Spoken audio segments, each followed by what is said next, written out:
Ladies and gentlemen, tonight we celebrate the greatest players of the game. Joined on the field by children representing the next generation of stars. And now, let's meet the All-Stars. Here are your All-Star first basemen. Introducing the reserves. From the Kansas City Royals, Mike Sweeney.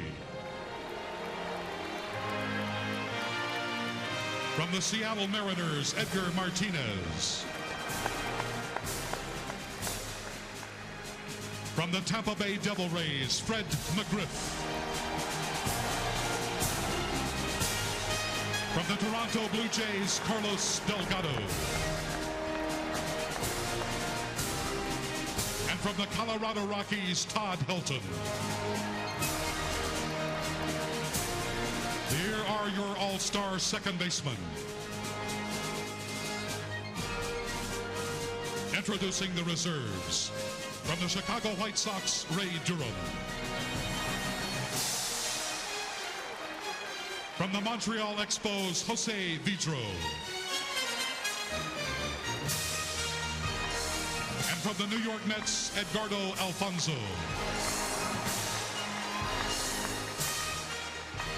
Here are your All-Star shortstops. Introducing the reserves. From the Baltimore Orioles, Mike Bordick.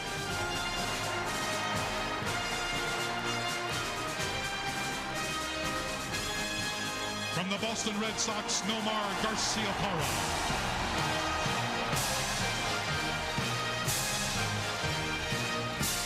Elected to start, but unable to play. From the Seattle Mariners, Alex Rodriguez. From the St. Louis Cardinals, Edgar Renteria.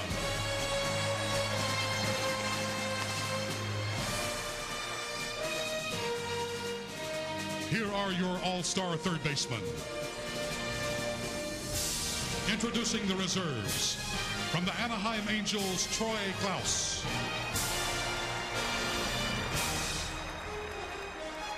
From the Toronto Blue Jays, Tony Batista. And from the Colorado Rockies, Jeff Cirillo.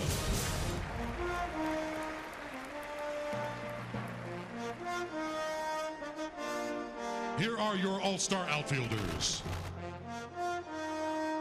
Introducing the reserves. From the Anaheim Angels, Darren Erstad. From the Chicago White Sox, Maglio Ordonez. Elected to start, but unable to play. From the Cleveland Indians, Manny Ramirez.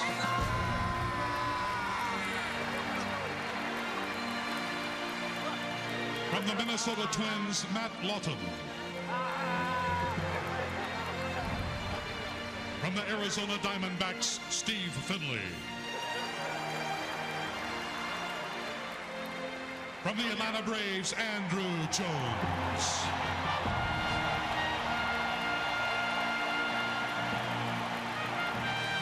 From the Colorado Rockies, Jeffrey Hammonds. From the Los Angeles Dodgers, Gary Sheffield. From the Pittsburgh Pirates, Brian Giles. And elected to start, but unable to play. From the San Francisco Giants, Barry Bonds.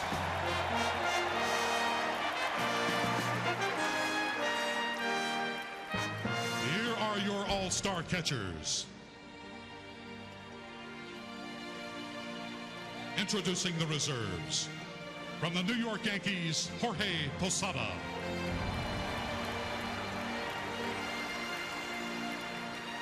From the Chicago Cubs, Joe Girardi.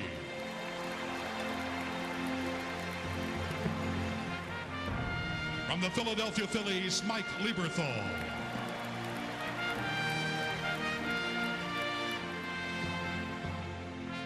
Here are your All-Star pitchers. Introducing the reserves. From the Boston Red Sox, Derek Lowe.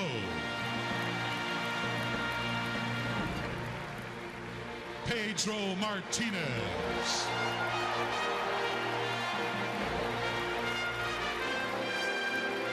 From the Chicago White Sox, James Baldwin.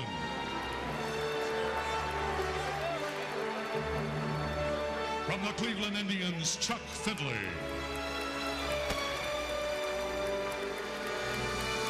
From the Detroit Tigers, Todd Jones.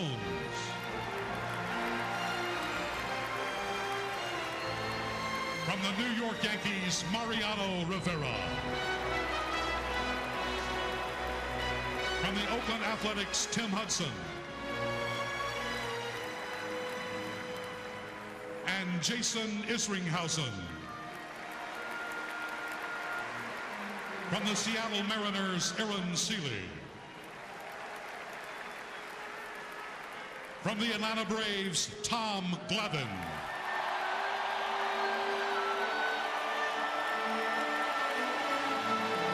And selected but unable to play, Greg Maddux.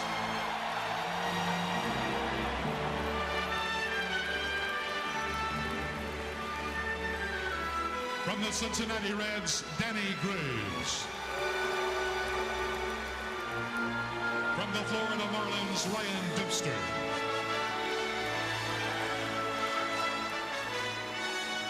From the Houston Astros, Shane Reynolds. From the Los Angeles Dodgers, Kevin Brown.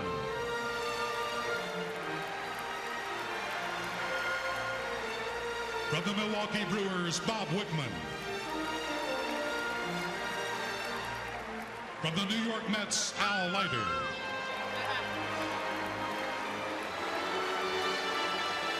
From the San Diego Padres, Trevor Hoffman. And from the St. Louis Cardinals, Darryl Kyle.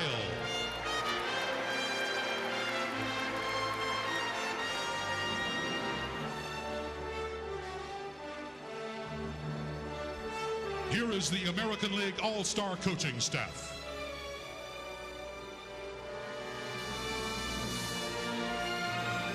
From the Seattle Mariners, Lou Piniella.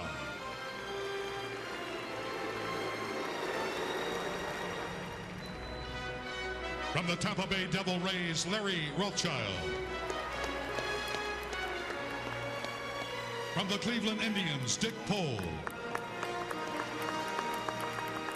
And from the New York Yankees, Mike Borzello, Chris Chambliss, Lee Mazzilli, Willie Randolph, and Don Zimmer. The manager of the American League All-Star team from the New York Yankees, Joe Torre.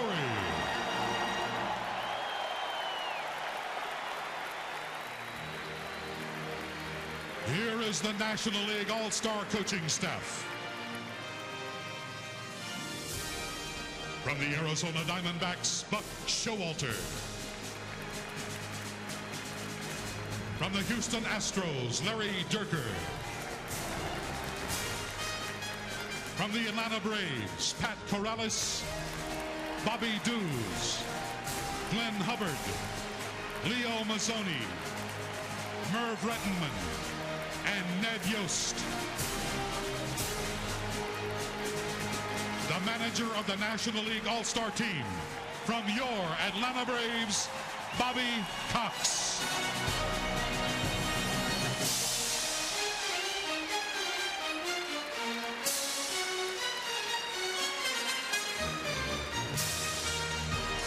And now, the starting lineup for the American League.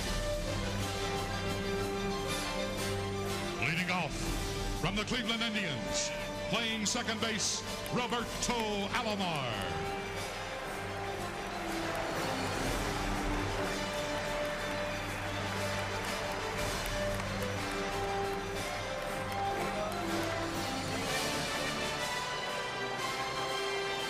Batting second from the New York Yankees, playing shortstop, Derek Jeter.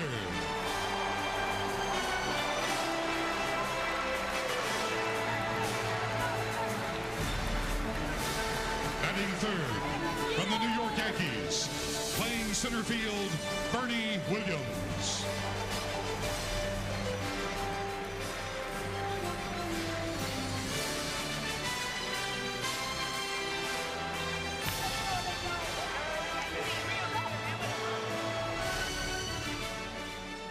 Batting fourth from the Oakland Athletics, playing first base, Jason Giambi.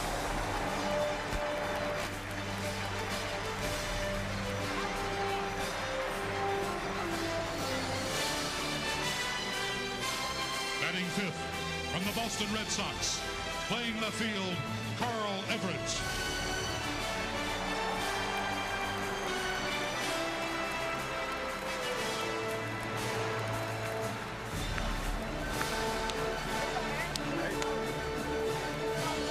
Batting sixth from the Texas Rangers, the catcher, Ivan Rodriguez.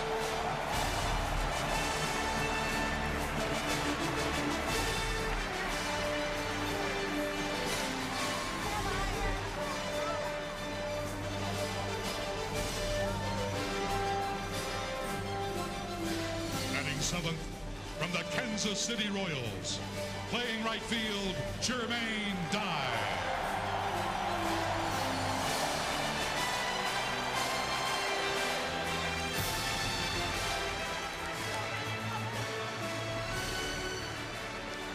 Batting eighth from the Cleveland Indians, playing third base, Travis Fryman.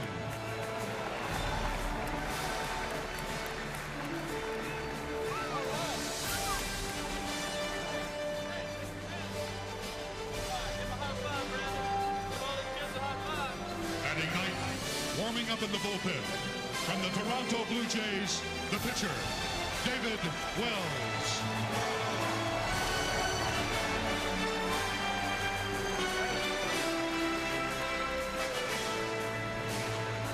And now, the National League starting lineup.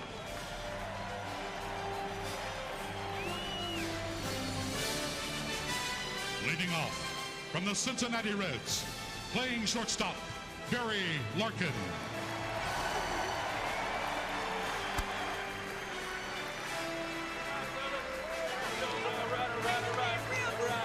Batting second from the Atlanta Braves, playing third base, Chipper Jones.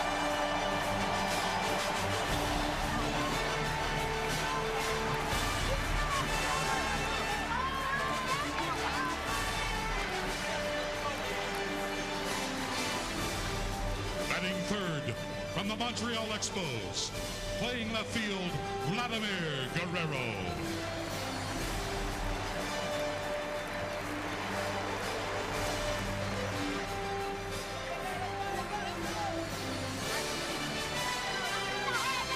Batting fourth from the Chicago Cubs, playing right field, Sammy Sosa.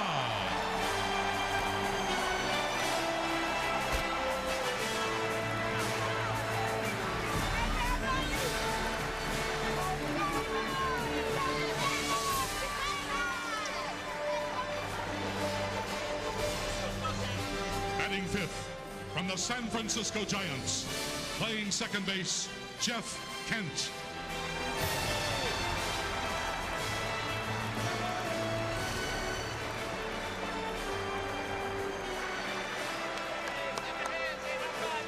Batting sixth from the Atlanta Braves, playing first base, Andres Galarraga.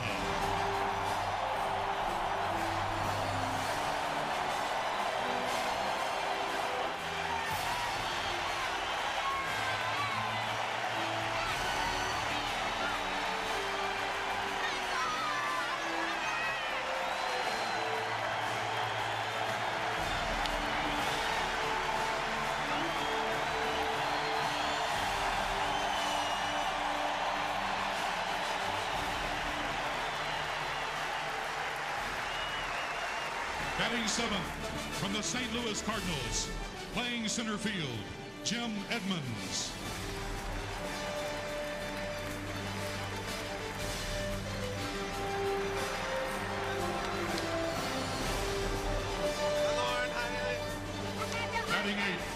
From the Pittsburgh Pirates, the catcher, Jason Kendall.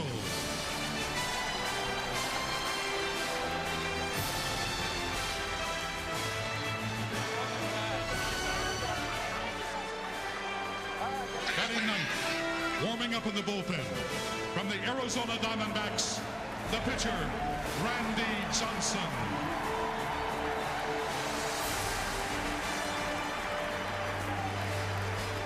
Ladies and gentlemen, let's give your 2000 All-Star teams a big round of applause.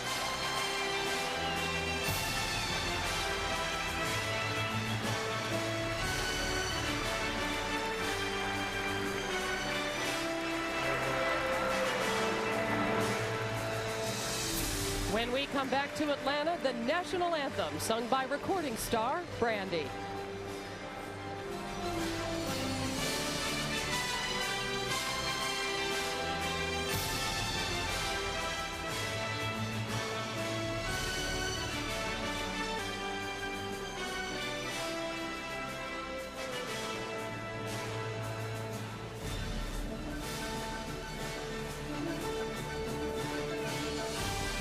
Ladies and gentlemen, please stand.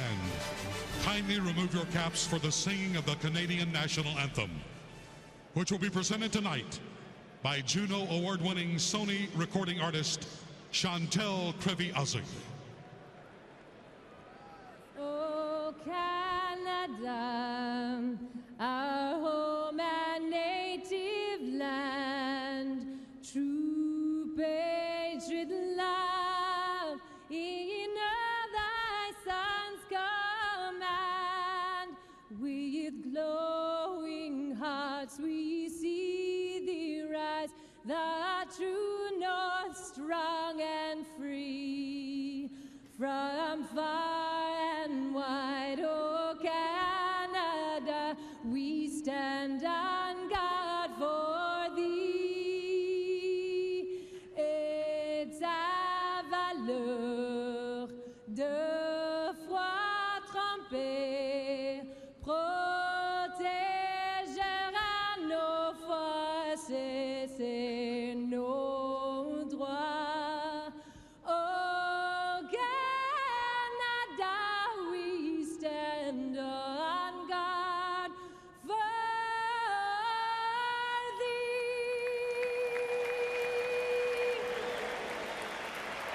Let's give a big round of applause for Chantel Kreviazig.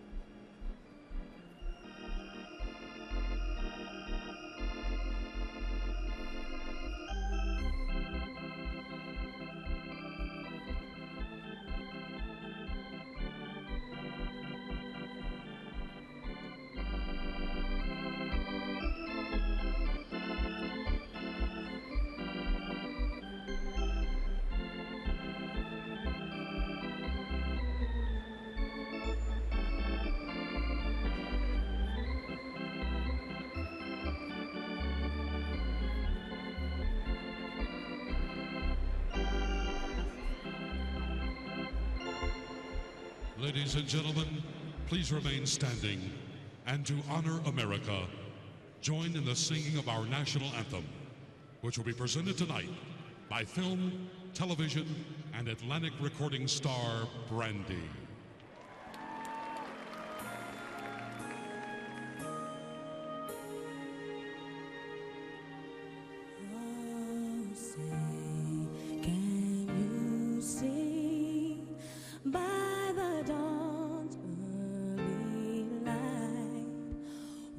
So proudly we hail at the twilight last gleaming, whose broad stripes and bright stars through the perilous fight o'er the ramparts we watched were so gallantly streaming.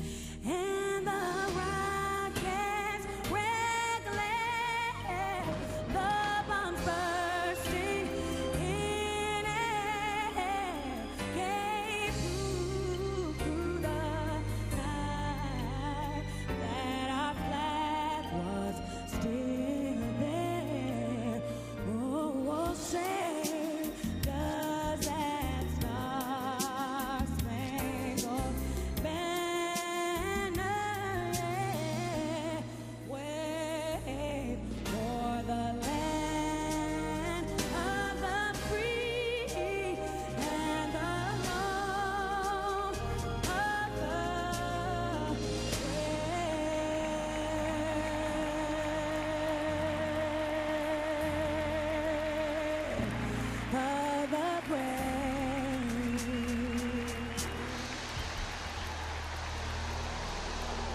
It's time to play ball. When we return, Randy Johnson will lead the National League All-Stars against David Wells and the American League.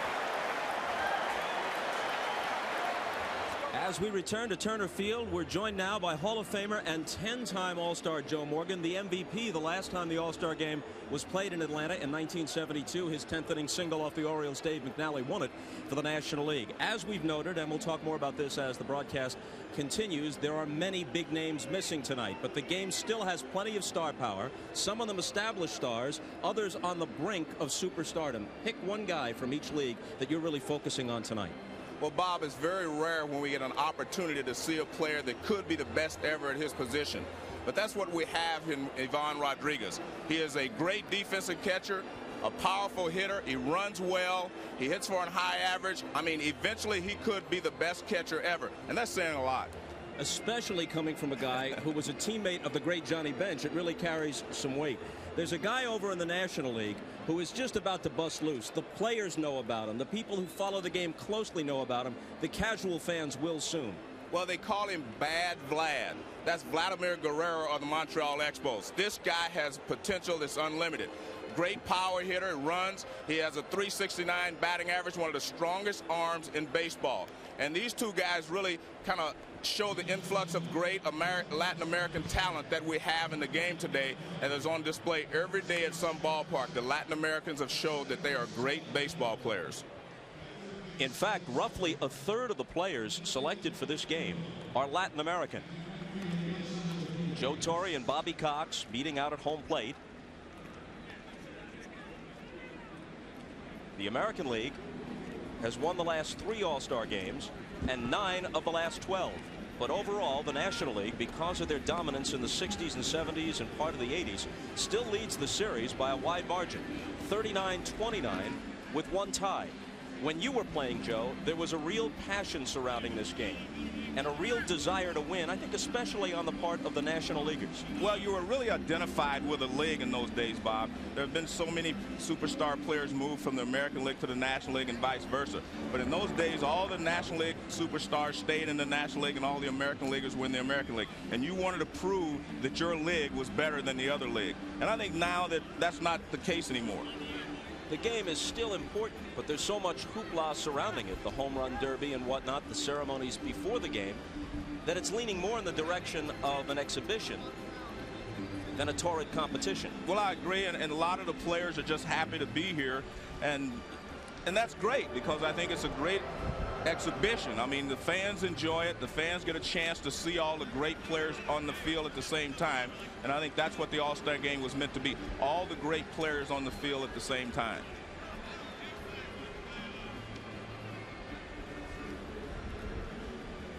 Waiting for the National Leaguers to take the field.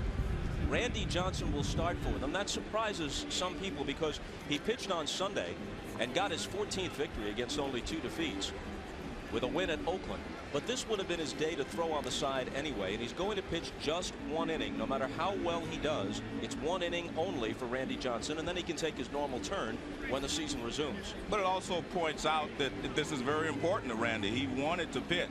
I mean, it's been very easy for Randy to say, hey, I pitched on Sunday. I'd like to take this time off. Well, you see what he's done so far this season. I mean, he has been the guy in the National League. 1.80 earned run average. That's amazing. But he is actually a better pitcher now than he was when he won the Cy Young Award. Well, he has 198 strikeouts in 137 innings of work, while yielding only 34 walks, an incredible ratio. And I think part of the reason that he is a better pitcher and he walks fewer batters now is because he has changed a lot of his delivery. He uses a little more variety in his pitches now, and he doesn't exert so much energy on every pitch. You know, there are lots of ways to measure effectiveness, but by one measure, Randy Johnson and Pedro Martinez could be having the 2 greatest pitching seasons of all time. At this point in the season, their ERAs are better than their respective league averages by a larger percentage than any pitcher in any season in the game's history. With offense exploding all around baseball, you're actually a pretty good pitcher if your ERA is 4. There are some all-stars with ERAs in the vicinity of 5. Now you have Pedro at 1.44, and that's pitching in Fenway in a DH league. And Randy Johnson at 1.80. That's Bob Gibson or Sandy Koufax territory. And let's take a look at the defense for the National League, as they are the home team. There you see Guerrero, Edmund, Sosa in the outfield, Chipper Jones, Larkin, Kent, and Galarraga at first, and Jason Kendall, son of Fred Kendall, behind the plate, former Major League catcher Freddie Kendall. Andres Galarraga, the cancer in remission after he missed all of last season, an all-star at age 39. And he was accorded perhaps the warmest reception of any all-star in the pregame introductions. And he showed you that he appreciated it more than anyone else. And he's just so happy that he's been able to come back. But just think about it. It would have been enough just to come back and play, Bob. But he's having an all-star season. He's hitting for power. He's driving in runs. And the Braves are leading the National League. Sammy Sosa had been slumping with all the trade talk surrounding him. In recent days, as you know, he's proclaimed that he intends to stay in Chicago.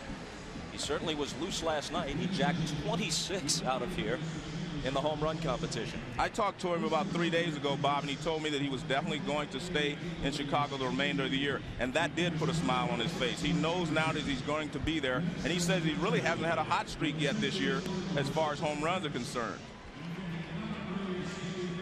And here's Randy Johnson, and we talked about him being a little different than in the past. Well, the difference is that he always threw the riding fastball and the big breaking slider.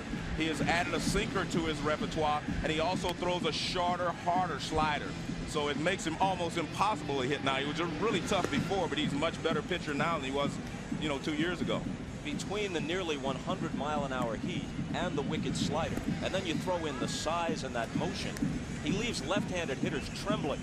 Well, very few left-handed hitters play against him nowadays, Bob. They always have a convenient day off when Randy Johnson is pitching. And I don't blame the managers. It's almost impossible to hit this guy from the left side.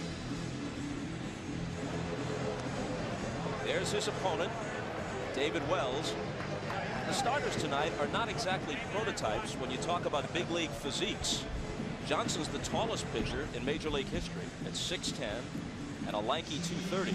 David Wells is 6'4" and listed with a question mark behind it at 235. But you know what? They both get the job done. And I've said all my career that if you're left-handed and you can throw strikes, you can win in the major leagues.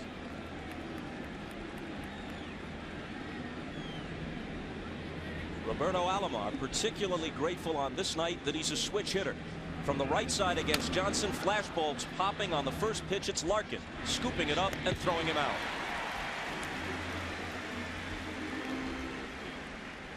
Bob, Roberto Alomar is the only starter on the American League that wasn't hitting 300, and this guy hits 300 every year. He's just off to a slow start this year. I believe he'll be up to 300 before the season is over. With Alex Rodriguez sidelined, Derek Jeter starts tonight. Obviously, both Jeter and Garciaparra are terrific, but Garciaparra of the Red Sox has the better numbers at midseason. Jeter fouls it away. We asked Joe Torre why Derek Jeter gets the start. Some might suspect, especially those in Boston, that it's a hometown call by the Yankee manager. But Joe had a better explanation. He said, no, Garciaparra started last year's game. Jeter is pretty much his equal. I select him to start tonight, but Garciaparra will play about the same amount of time.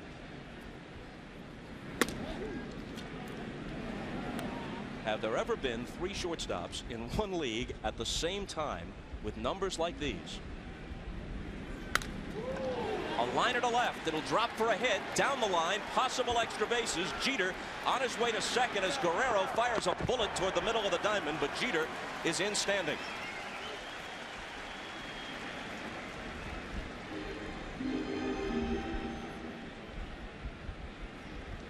Well, Randy Johnson gets this pitch up a little bit, not exactly where he wants it. High fastball, and Jeter rips it down the left field line. Very rarely you will see a fastball like that up and away pulled off of Randy Johnson by a right-handed hitter. And now it's the Yankee center fielder, 4-time All-Star, switch hitting Bernie Williams. Comes in at 329. And Bernie feels he's a better hitter from the right side. A broken bat roller. Larkin looks Jeter back. And Galarraga handles the throw at the other end. With Cal Ripken sidelined, no All-Star has been with his team longer than Barry Larkin, his 15th season in Cincinnati. Bobby, you're getting the feeling here that none of these hitters want to get behind Randy Johnson and see that slider. Every time he's thrown a fastball first pitch, they've swung at it. The honor of hitting cleanup in the American League lineup goes to Jason Giambi. Now, he just saw Johnson this past weekend in Oakland. He saw a lot of that right there, too. He chased a lot of breaking ball. Randy struck out 13 of the Oakland A's in only 5 innings, 5+ innings that in his last outing. Giambi's a first-time All-Star. He has that short power stroke, and he's down in the count 0-2. Mike Riley, a 24-year veteran, working his 3rd All-Star game, has the plate. Mark Hirschbeck at first, Wally Bell at second, Paul Schreiber at third, Brian Honora left field line, Lazaro Diaz calls the plays down the line and right. The 0-2 pitch struck him out with some high heat. Jeter doubles, but he's stranded at second. That's it for Johnson. A tidy half inning. National Leaguers coming up. Well, let's take a look at the American League defense that will be behind David Wells. Carl Everett, Murney Williams, Jermaine Dye in the outfield, Travis Fryman, Jeter, Alomar, Giambi, and Ivan Rodriguez behind the plate. And David Wells, like Randy Johnson, having an awesome season, 15-2. And I really believe that David Wells is still proving to the New York Yankees that they made a mistake. I mean, he wants to prove that more than anything else, and he's doing a great job of that. Throws a fastball, curveball, a slider, and a changeup. Uses a lot of fastballs, changeup. And the one thing about David Wells, he will come after these National League hitters. He proved that when he started in Colorado 2 years ago. He's not afraid to challenge the hitters. At age 37, he may be better than he's ever been. Facing his one-time Cincinnati teammate Barry Larkin. Larkin appearing in his 11th All-Star game and taking strike one. Randy Johnson in the top half of the inning threw just 8 pitches. In retiring the American Leaguers, 7 of them were strikes.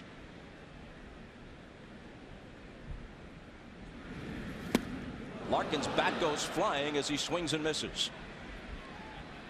And that's what a left-handed pitcher does so well against right-handed hitters.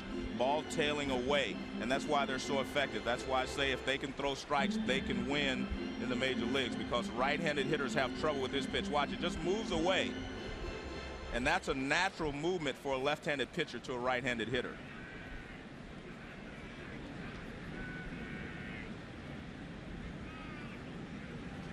And the 0-2 pitch is popped up on the infield.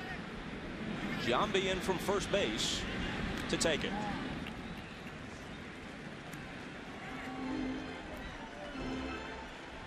You'll see a lot of that from David Wells. He went away twice, and then came up and in on Barry Larkin. A round of applause for hometown favorite Chipper Jones, who wasn't an All-Star last year, even though he was the National League's MVP. How do you figure that? You can't. That's amazing.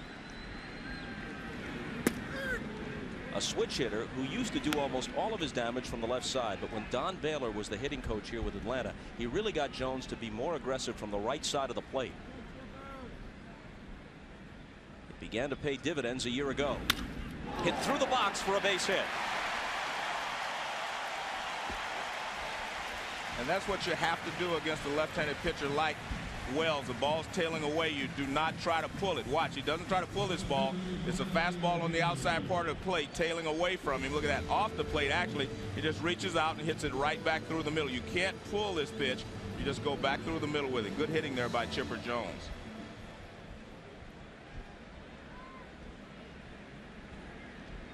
Jones at first with 1 out, and here's the Expos' Vladimir Guerrero, who is merely hitting .369 with 23 homers. Rips one foul and sends them scattering in the American League dugout. Vladimir is a free swinger. He doesn't care if it's a curveball, fastball, whatever. If he thinks he can reach it, he will swing at it. Look at this. That's a breaking ball right off the bat. I mean, he rips. See the rotation of his hips? That's how where he generates so much power. Now watch the guys in the dugout. You better watch the game. An all-Canada matchup here. Blue Jays Wells to the Expos Guerrero.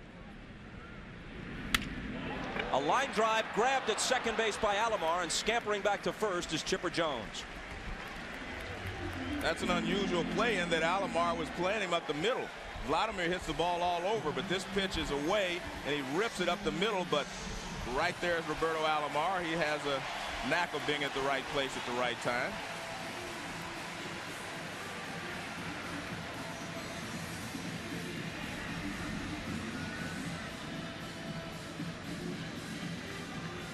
And now Sammy Sosa. 23 homers for the season after hitting 66 and 63 the last 2 full years. Foul to the seats.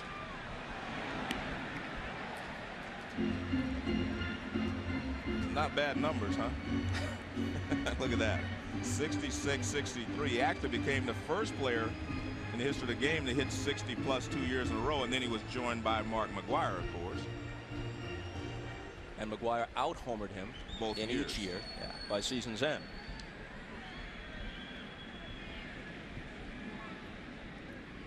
Jones at first with 2 down, and the 0-1 pitch to Sosa is high. Wells does not have an overpowering fastball, but he does have that off-the-table curveball. And we haven't seen but one curveball. He threw it to Vladimir on the first pitch. But what David Wells does is he throws strikes and he stays ahead of the hitters.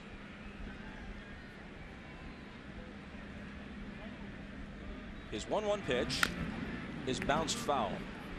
It's an understatement to say that Wells has good control. He walks barely more than a hitter for every 9 innings of work. That's the best ratio in the American League.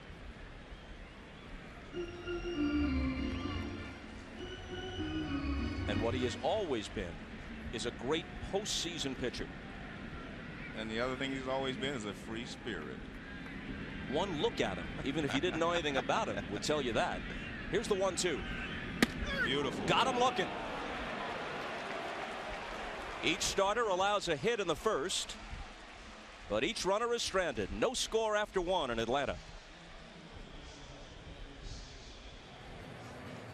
Jim Gray back in Atlanta in the National League dugout with the starting pitcher tonight, Randy Johnson. You threw just 8 pitches, 7 strikes. Now you pitched on Sunday, easily could have passed on pitching here. Why was it so important to you, Randy? Well, I mean, I got selected to the All-Star team. I want to represent our organization along with Steve Finley, and it's a great honor to be an All-Star. And you know, to pitch 1 inning, I didn't know I was going to throw 8 pitches, especially the way I warmed up today, but I'll definitely take that.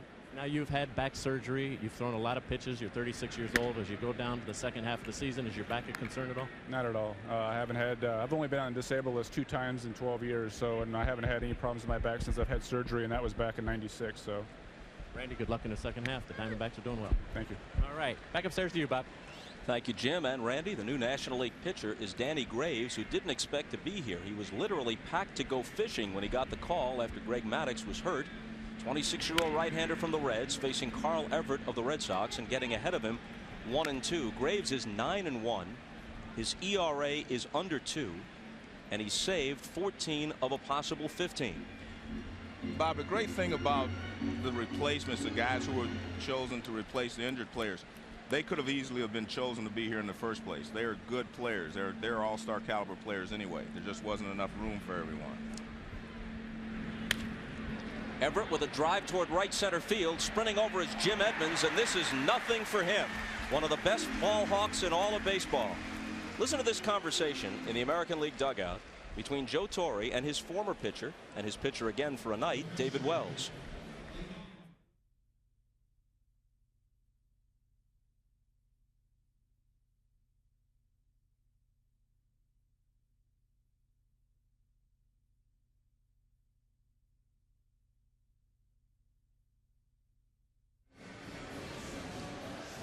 Wells is scheduled to work 2 innings.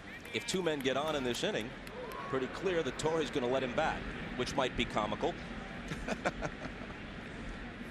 Here's Ivan Rodriguez. Bob, fouling it off. I think this situation brings to mind that maybe we should have an opportunity where they can pinch hit for the pitcher and let the pitcher stay in the ball game. In the All-Star game. In the All-Star game, it would give you an opportunity to use more players, and I don't think a lot of people want to see the pitchers hit anyway.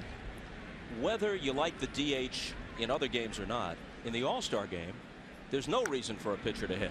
Right, and I think because you want 2 innings from David Wells, but if a couple of guys get on, you know, you'd have to hit. And in some cases, the managers have been forced to take the pitcher out because they did not want him to go to the plate. But David said he would go. In past eras, a guy who could catch like Rodriguez, if he could hit 225, you'd be thrilled. He's hitting 366 with 80 RBIs at the break and slugging over 700. Still 0-2. And he has improved every year, Bob. I mean, he's improved some part of his game. I mean, he hits for a higher average now, and now he's added power. I mean, he is a power hitter now, and he's still a great defensive player. I mean, he really controls the game from behind the plate, and that's what Johnny Bench did so well. They control the game from behind the plate. Bench started 9 straight All-Star games as a catcher. This is Rodriguez's 8th consecutive start. Bench's string of 9 is the record. Rodriguez has tied Yogi Berra for the American League mark for catchers with his 8th straight start. It's his 9th appearance as an All-Star overall, and he's still only 28 years old. The 1-2 pitch from Graves. A line drive. He does this so often, going the opposite way. He'll stop at first. What's difficult to do is to take this inside pitch and hit it hard. Watch how he pulls his hands in and goes out the other way. Look at that. I mean, he just rips the ball to right field. Most guys would try to pull that ball. He just inside outs at the right field, but that's the way he hits. And what that allows him to do is stay on the ball longer because he's not pulling off. And he runs especially well for a catcher. He'll steal a base for you now and then. Something that Johnny Bench also did well. Here's the former Atlanta Brave, Jermaine Dye. Swings on the first pitch, lofts it into shallow left field. Here's Guerrero to take it. Look at the smile on his face as he cocked the arm, just daring Rodriguez to try something. He wants to show his skills off here tonight. And you like to see a guy having fun on the baseball diamond, and he's having fun. This is one of the most gifted players ever, and I'm not dealing in hype here. No. Talk to every baseball man. They will tell you that this is a guy who they believe will soon bear comparison to Willie Mays, to Roberto Clemente, to Ken Griffey Jr., to Mickey Mantle when he was healthy. Swing and a miss by Travis Fryman. He starts at third with Cal Ripken injured. Troy Glass of the Angels will come on later in the game.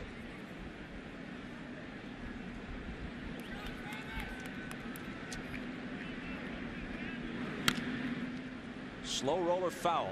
And like the situation at shortstop, we asked Joe Torre why Travis Fryman over Troy Glaus, and he basically said Fryman had never started an All-Star game, and he is a veteran, and so he gave him the nod. There's Troy Glaus, great young player from the California Angels. Joe Torre. If Fryman can reach with 2 out here, Wells will get his chance to bat. Let's hope he doesn't reach. I don't know if I want to see that. Look at Wells, though, in the on-deck circle. You know his idol was Babe Ruth. He wears number 33, which is Ruth's number twice. Paid a pretty penny once for an old battered Babe Ruth cap and tried to wear it on the mound in a regular game, and they wouldn't let him. And they're not going to let him bat either because Fryman's strikeout ends the American League second. Nice bit of work by Danny Graves. And we're back to Turner Field after this. Ivan Rodriguez got the most votes of any major leaguer for the All-Star game, and Mike Piazza of the Mets led the National League balloting. These are not the sort of figures you generally associate with catchers. Listen to Joe Torre, who once won a batting title himself after the base hit by Rodriguez in the last half inning.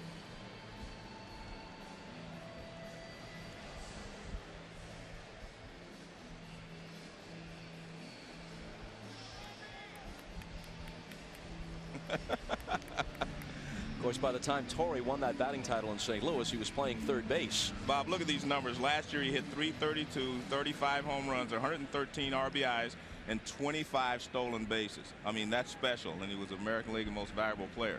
And he plays in the heat of Texas, and that's very tough on catchers. Here's the Giants' Jeff Kent swinging on the first pitch. Giambi over for a look, but it's out of play. Kent leads the National League with 85 runs driven home at the break. But you've got to put some of this in perspective.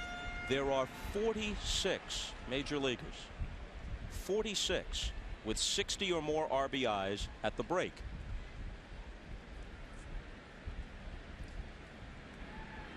There will be easily more than 50 major leaguers who will drive in better than 100 runs, some of them better than 120, which used to be thought of as a monster season. Swing and a miss by Kent. To show you how things have changed in a little more than half a decade, in the 10 best seasons of Hank Aaron's career, he averaged 39 homers and 110 RBIs. There are about 36 major leaguers on pace to exceed both those figures this year. And with all due respect to the great talent in the game today, I don't think there are that many guys better than Hank Aaron alive now or ever. I agree with you. I don't think they're better. But hey, those numbers you talked about may be exceeded by 3 or 4 second basemen. And what does that tell you, oh second baseman of years past? I have to tell you, I think the second basemen are pretty good. Broken bat roller. Giambi has it. Wells covers, but he waves him off.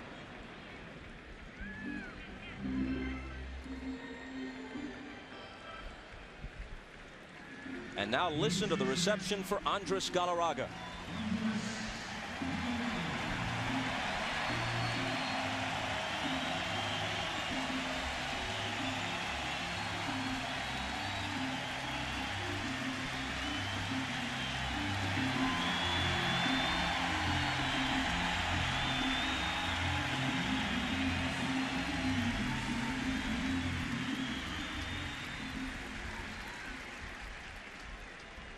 They let him know how they felt about him in the pregame ceremony and now in his first at bat.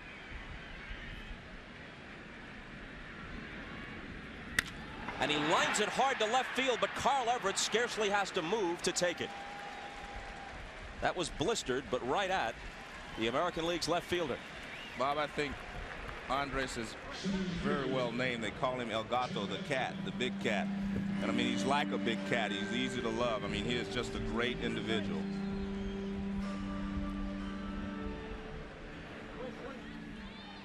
That smile is ever present, even last year. With his health so much a concern, he remained upbeat for the most part. Right.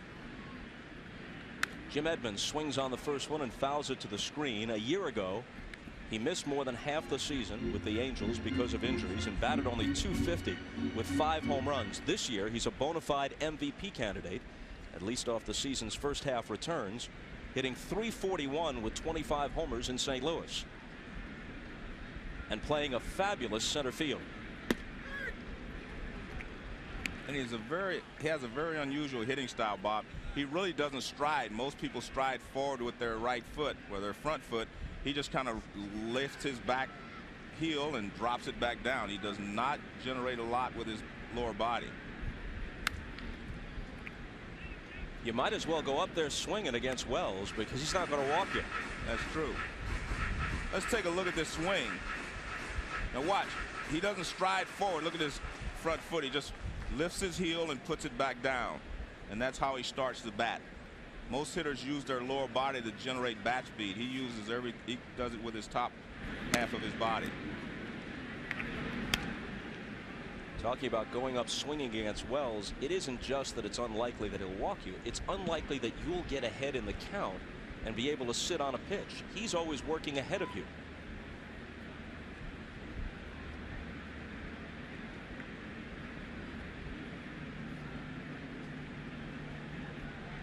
And Bob, that's one of the problems I think a lot of pitchers have in the game today.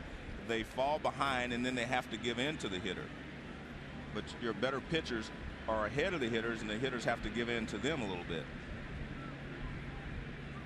Here's his 1-2 pitch. And Edmonds spoils it. This is the second time Edmonds has been an all-star.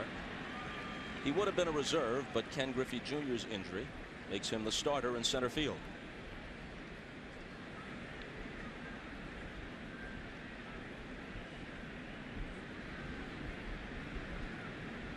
Jason Kendall, the Pirate catcher, is on deck.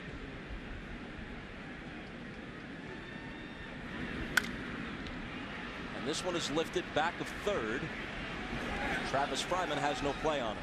And Bob, it's kind of ironic that Mark McGwire was making a joke. He said, you know, if he's not elected to the All-Star team, I may not play. And look, he's the one that's not here with an injury, and Edmonds is playing. So unusual, but McGwire was making a joke, he said, and people kind of took it literally. When you call the roll of those who are missing tonight, they're not just all-stars, they're superstars. Every one of them a certain or likely Hall of Famer. 9 of them in all. Giambi can't get it. It's through the hall, a 2-out single for Jim Edmonds.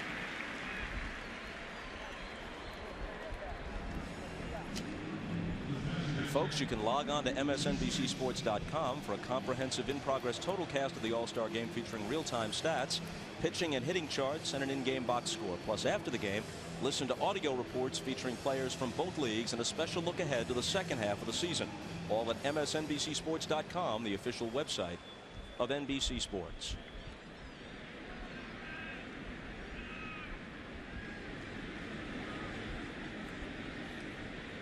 Here's Kendall, the starter for the ailing Piazza.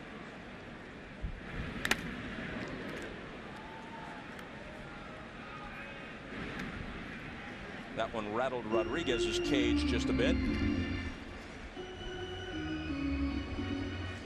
Again, David Wells throws a strike right on the inside part of the plate. Kendall fouls it, gets a piece of Rodriguez.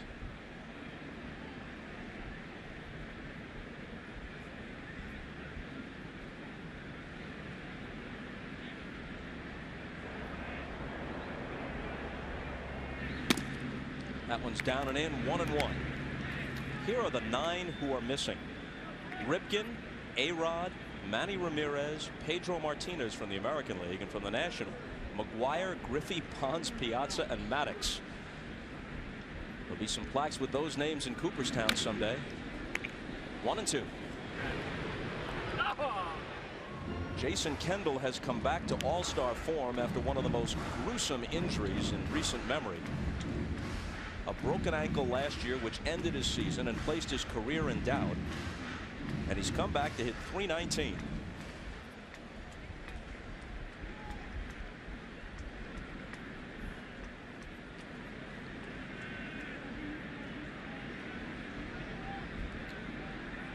Another 1-2 pitch. And a called strike 3.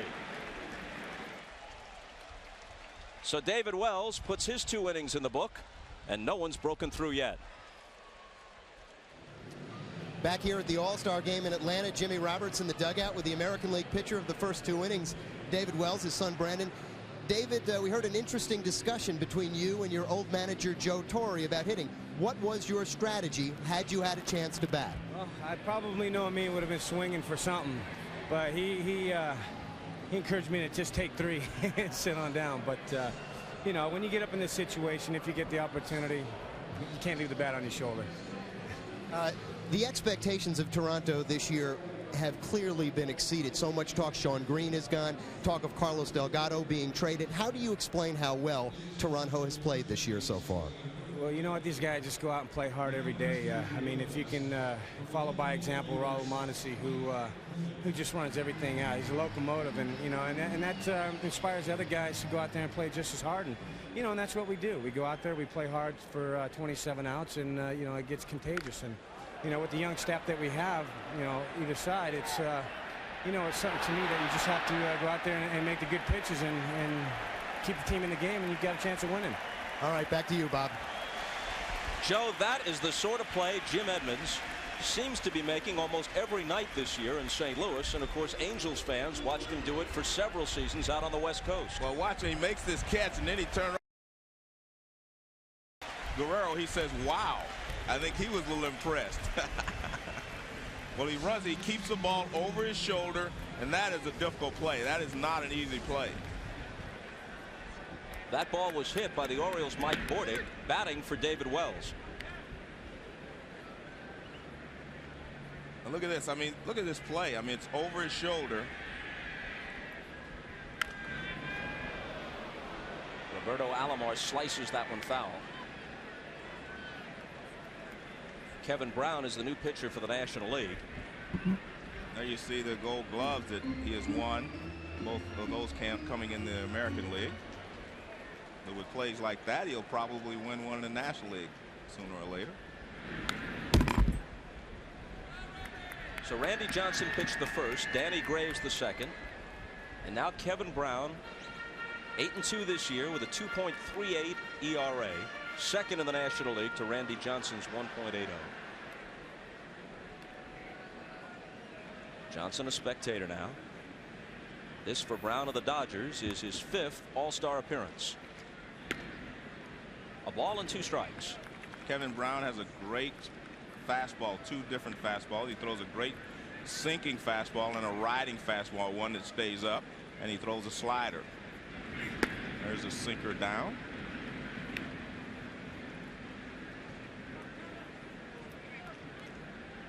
When you want a competitor on the mound, this is the guy that you think about. I mean, this guy wants the ball, he knows how to win, and he likes to pitch the tough games. Rolled foul, still 2-2.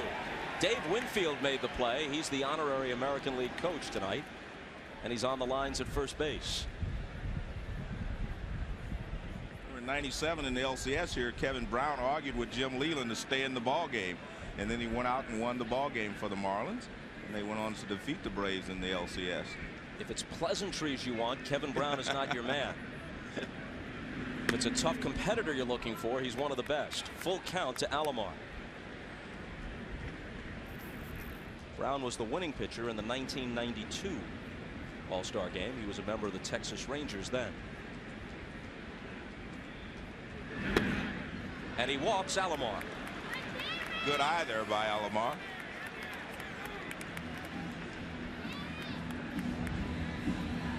Here's Robbie Alomar. This is symptomatic of the modern game.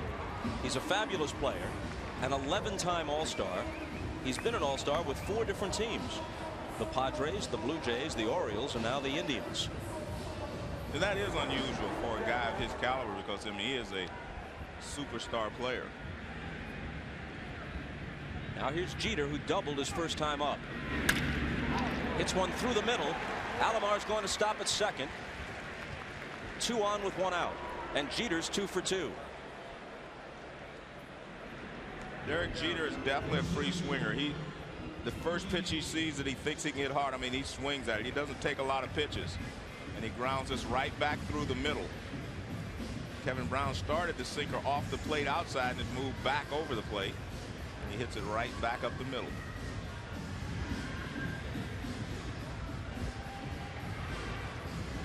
So now an RBI chance for Bernie Williams, who's knocked home 80 already this season. What's interesting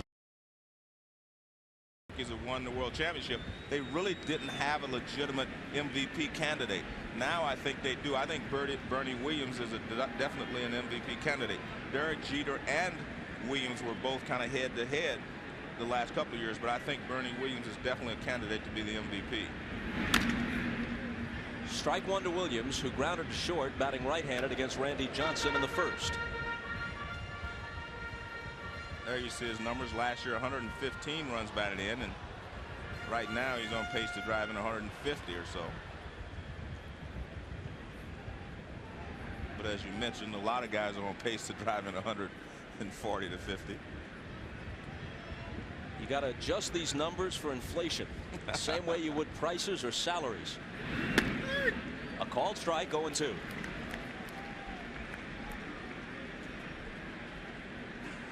I guess if you made $100,000 a year in 1970, you were rich. Make $100,000 now, you're not rich anymore. Still doing all right. Still doing all right, and that's the way these numbers are reflective of the hitters. A ball and 2 strikes to Bernie Williams. The American League trying to break through against a tough customer in Kevin Brown, who was allowed 3 runs or less in all but 1 of his starts this year. He always gives his team a chance to win.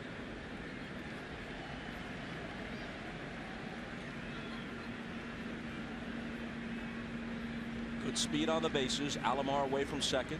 Jeter off of first. And a fastball is high, 2-2. Jason Giambi from Oakland is on deck.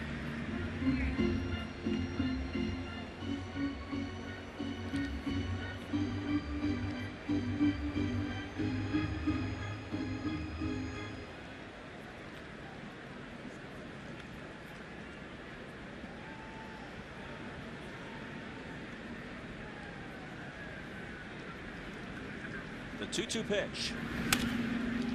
Fouled off.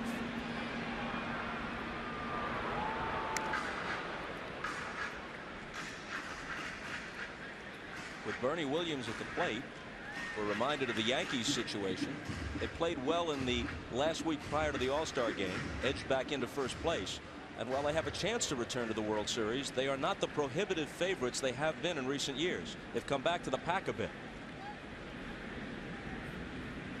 Another 2-2 pitch and another foul ball. Well, the Yankees have set the bar so high that, you know, the last couple of years they won 114 games 2 years ago, so everyone kind of figures they're supposed to do that every year. That's very difficult to do. They had a lot of things go their way to win those 114 ball games, but they're still a veteran team that knows how to win, so I expect them to be there at the end, and I expect them to play very well in August and September.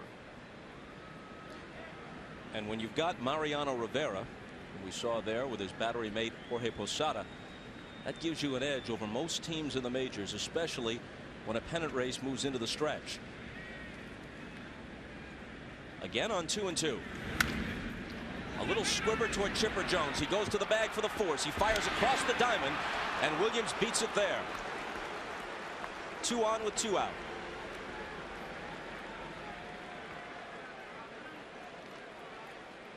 Well, this ball is, he jams him, so Chipper has to wait for it. Now he grabs it, he goes to the bag, but Bernie Williams runs well. Chipper makes the play perfectly, but Williams runs well, and he beats the play at first base. Nice play by Chipper. He made the right choice. He couldn't have gotten a double play going second to first, so he wiped out the lead runner. Here's Giambi, who fanned against Randy Johnson in the first. Ball 1 to him. And after hitting against Randy Johnson, it must look like Kevin Brown's throwing underhand if you're a left-handed hitter.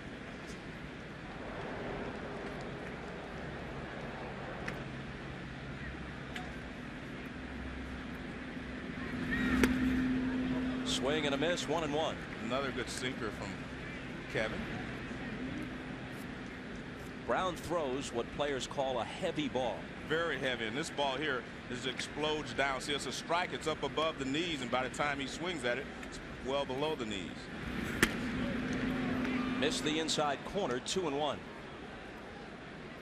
To show you what kind of logjam of talent there is at first base, especially in the American League, these are the American League first basemen not here. Rafael Palmeiro, Frank Thomas, John Olerud, Mo Vaughn, all having big seasons.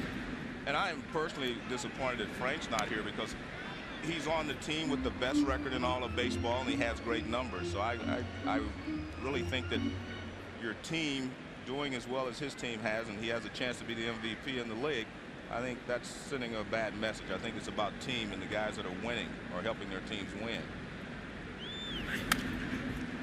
Full count to the American League starting first baseman tonight, the A's Jason Giambi. But the fact that Giambi was selected to start and Jermaine Dye, you know, supposedly 2 small market teams, I think that's great also. The fans are very knowledgeable. They're rewarding players who are playing well, even if they are in a small market. The runners go on the payoff pitch, and they'll have to come back.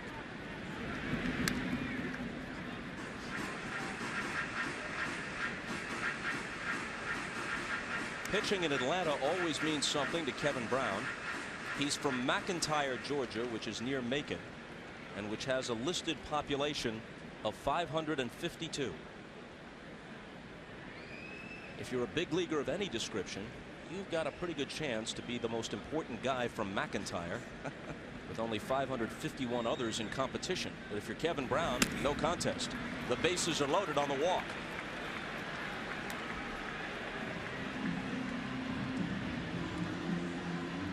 In contrast to his predecessors, who have breezed through their inning of work, Brown has now thrown 23 pitches here in the third.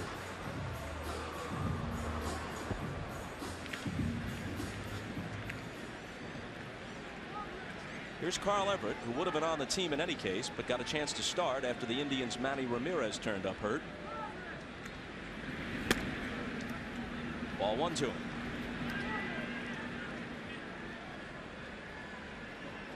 Jeter at third, Williams at second. Giambi, who walked to load him up, is at first.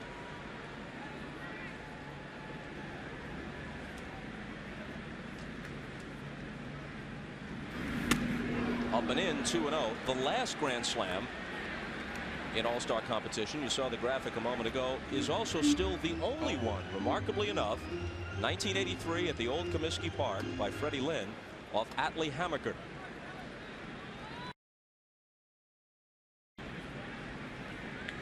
Now Carl Everett, the former Astro, is hitting .329 for the Red Sox. Sitting on a 2-0 pitch from Brown that misses.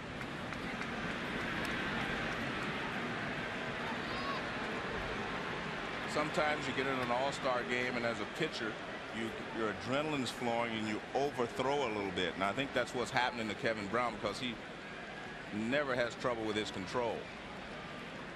Do you give an all-star the take sign on 3-0? Yes. No. Man. 3-0 with the bases loaded and 2 outs. He was wailing. High fastball, and he can't catch up with it. And he can't catch up with that one either.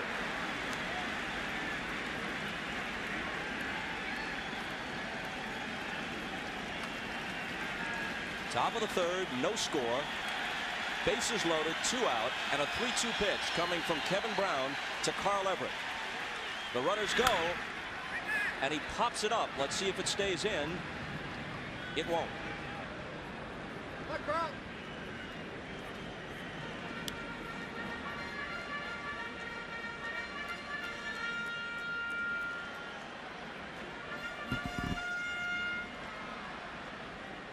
Hot and muggy night in Atlanta.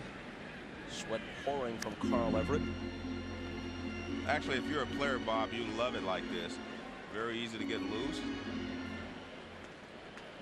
And this is the type of weather that you love to play baseball in. Everett has hit 24 homers this year. From the last 2 swings, it appears he's looking to touch one off here tonight. He'll settle for an RBI walk. Jeter comes across. 1-0 American League. That's the 3rd walk this inning.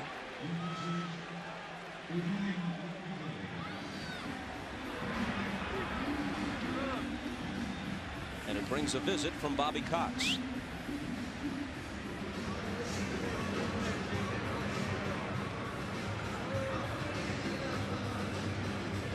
Derek Jeter receiving congratulations. He's 2 for 2, and he scored the game's first run.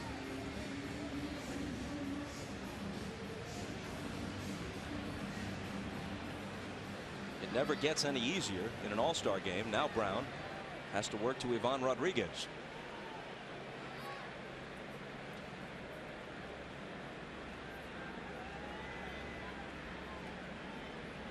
Pudge had an opposite field single in his only at-bat thus far.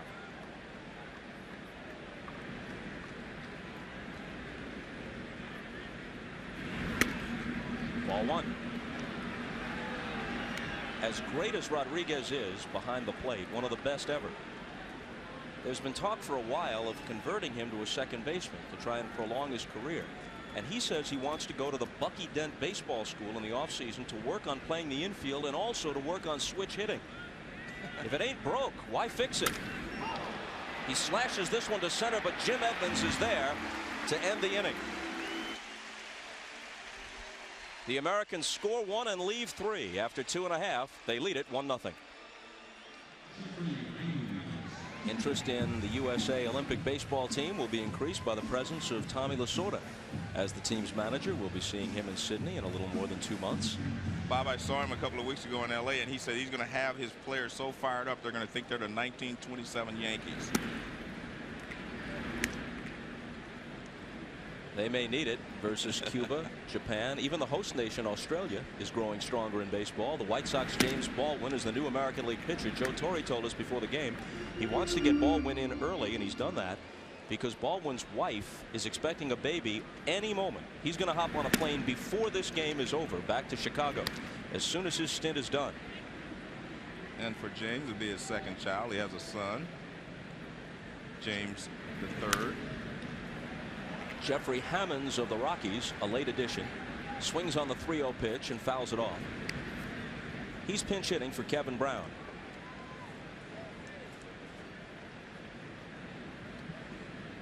Those 65 RBIs have come in 64 games.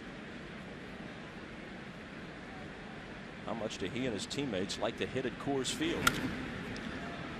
Fly ball shallow right.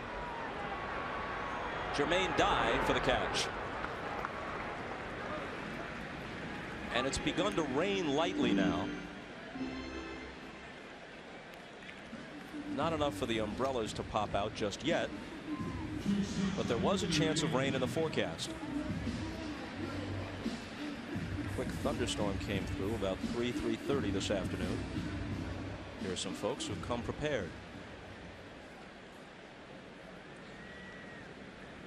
Back to the top of the order for Barry Larkin.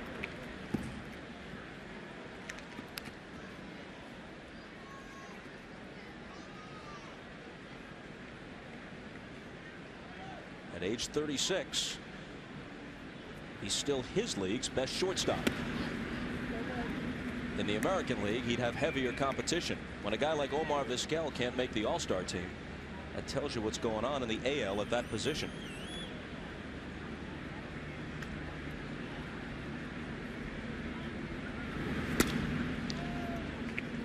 Two and one. I think James Baldwin has been a real big factor for the Chicago White Sox. As we mentioned, they have the best record in baseball, and he's been their staff leader. 2 and 2. And he's a guy that they always felt had a lot of potential, but had never realized his potential. And this year he's pitching great. His record is 11 and 4. His ERA a bit over 4, which is acceptable these days. It's about winning, and he is winning. As is his team. Baldwin's picked up some baseball insight from an interesting source. He's developed a friendship with the 97-year-old Negro League legend Ted Double Duty Radcliffe, so named because in a doubleheader he once caught the first game and pitched the second. Pop back of second, and Alomar makes the play. So James Baldwin says, I don't really converse with Double Duty. I just sit there and listen.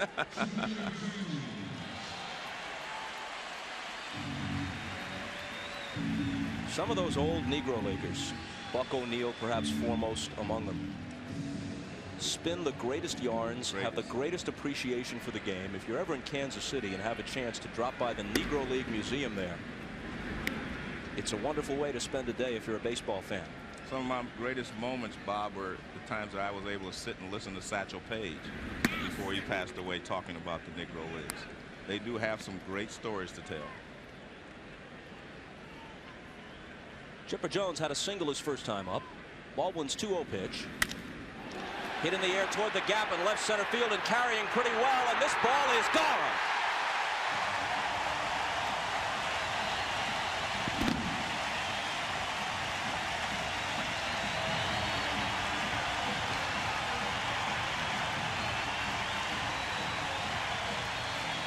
Hometown hero ties it at 1. Bob, I believe that most hitters now are better low ball hitters because they're lifting. Here's a low fastball out over the middle of the plate, and Chipper Jones lifts it into the left field seats for a home run. When it left the bat, it looked like a gapper. But it had enough to get over the wall at about the 380 sign, and now Guerrero spanks a single through the hole on the left side.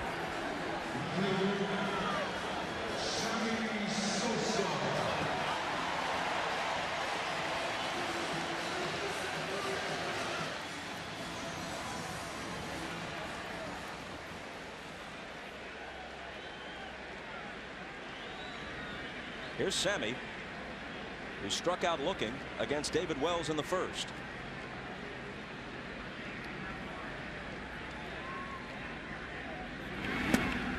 Cuts and misses.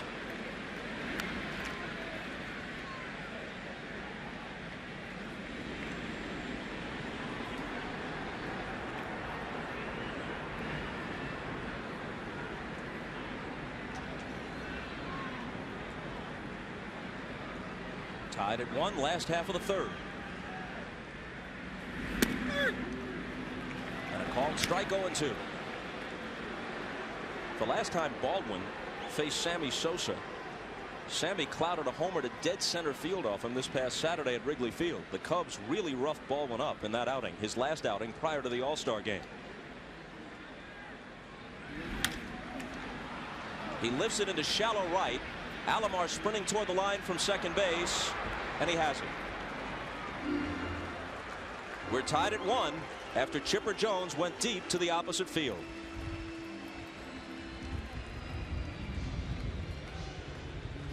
This live view is courtesy of the Bud One Airship, the beer with the fresh, clean taste that's never filling. Budweiser, the official beer of Major League Baseball. Here's Jim Gray.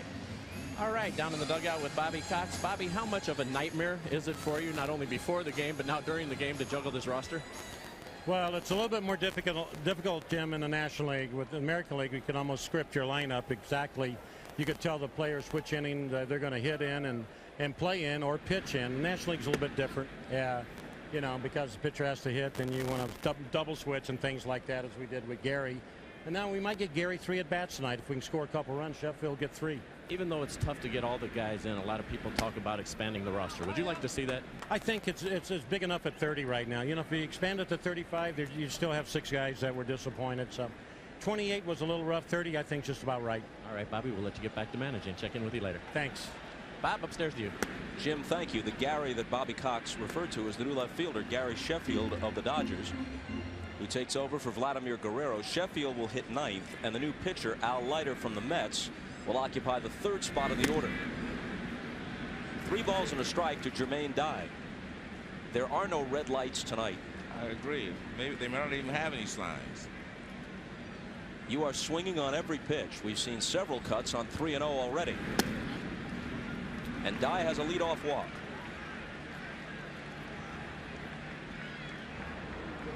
Well, Joe, the last time the All-Star game was played in Atlanta over at the old ballpark, a hometown player hit a home run. It wasn't just any hometown player. It was Henry Aaron back in 1972. And it's happened again 28 years later. With the All-Star game returning to Atlanta, Chipper Jones' home run has tied it at 1. Here's the Indians' Travis Fryman, the starting third baseman. Hit hard. Jeff Kent has it come up on him and gets by him. Dye will stop at second.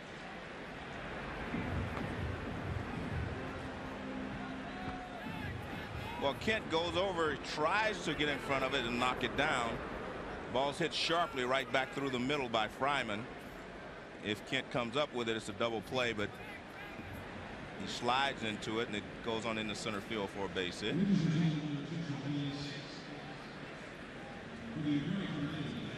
So with runners at first and second and nobody out, Joe Torre goes to his bench again, and here's Kansas City's Mike Sweeney, a converted catcher, now playing first base and hitting a mere .360.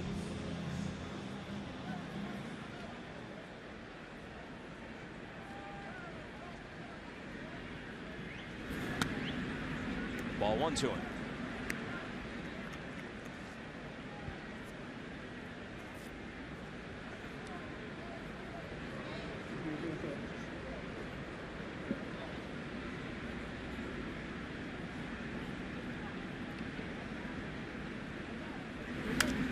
Sweeney fouls it off. Our spies down by the American League dugout heard Joe Torre say to Mike Sweeney, with runners at first and second in a tie game and nobody out, hey, we don't even have a bunt sign. Go up there and swing. Well, that fits Joe Torre. When he was a player, he liked to swing too. He wasn't much for bunting. If you had Joe's speed or lack thereof, you wouldn't want to lay one down either. A ball and 2 strikes.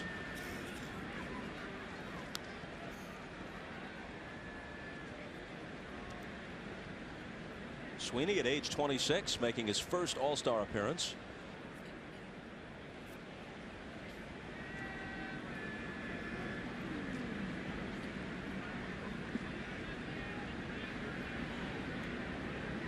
And here's Leiter's 1-2 pitch to him. Larkin at short. Bobbles it. Everybody's safe. Bases loaded. They had a shot at the double play. The fourth should have been a certainty. Instead, they get nothing. Well, I think that was because Barry was looking up and anticipating he was going to take the ball and step on second. Let's see if he looks up a little quickly here. No, he just missed it. The ball came up on him a little bit. But he was going to make the play himself. He was going to go to second base. So he's going to catch it and go to second. He's not going to flip it to the second baseman. But the ball took a little erratic hop and it hit off the heel of his glove. So with the bases juiced and nobody out, here's Alomar, who swings on the first one and pops it up. Infield fly rule as it's taken by Galarraga.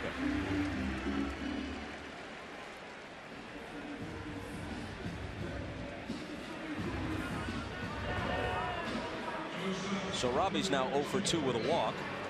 And it brings up Jeter, who's 2 for 2. He's doubled and singled and scored the game's first run in the top of the third.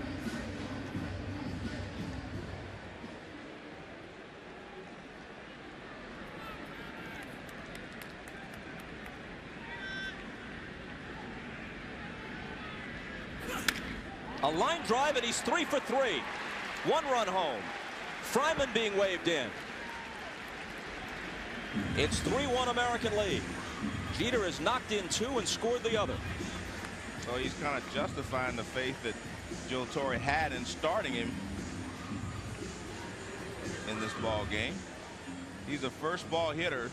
He gets a fastball pretty much in the middle of the plate, and he lines it to left field for a base hit in left center field.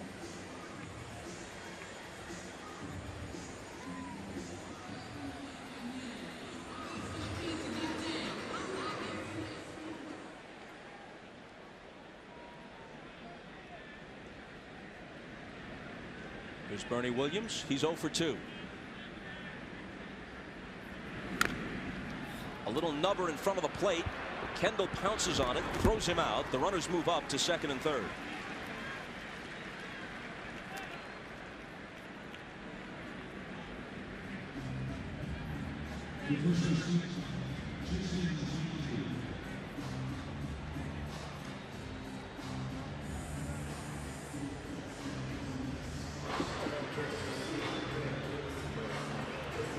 Bernie Williams is now 0 for 3. And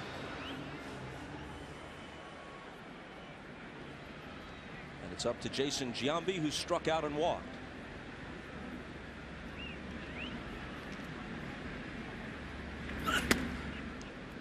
Fastball inside.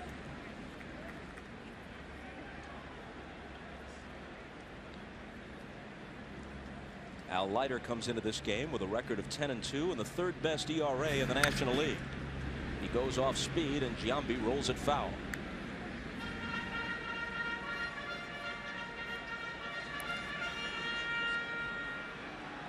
Normally this could be a ball game deciding situation, because if you get ahead 5-1, but with so many great hitters on both sides, a 4-run deficit is not impossible to overcome. And getting everyone into the game, or nearly everyone into the game, is more of an objective now than it was when you were sure you would win the ball game or get a comfortable lead. Then you would make the changes. He tipped it back into Kendall's glove. Jason held onto it. The strikeout ends the inning. The American League scores 2 and leaves 2, and they lead by 2 going to the bottom of the fourth. Changes as we move to the bottom of the fourth. Jason Giambi made the last out, and he's coming out of the game. So too is Travis Fryman, replaced at third base by the Angels' Troy Gloss.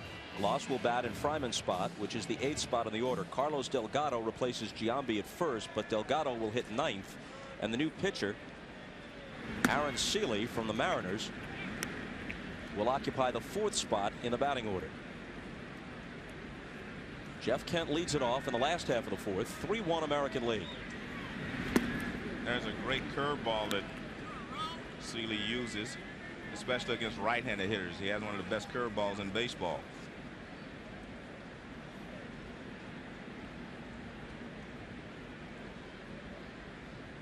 Kent grounded to first in his only at bat. That one's high, 2-1.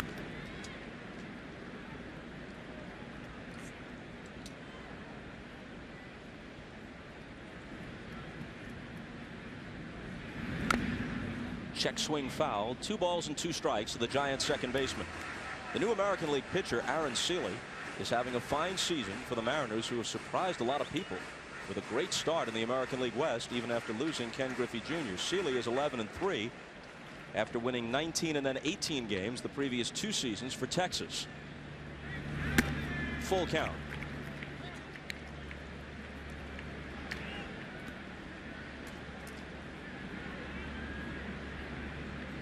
Andres Galarraga will follow Kent, and then the Cardinals' Jim Edmonds. Check swing roller right side. Robbie Alomar scoops it up and throws him out as some lightning streaks through the sky overhead, causing some fans to shudder. We go to Jimmy Roberts, who will cause no one to shudder. Jimmy.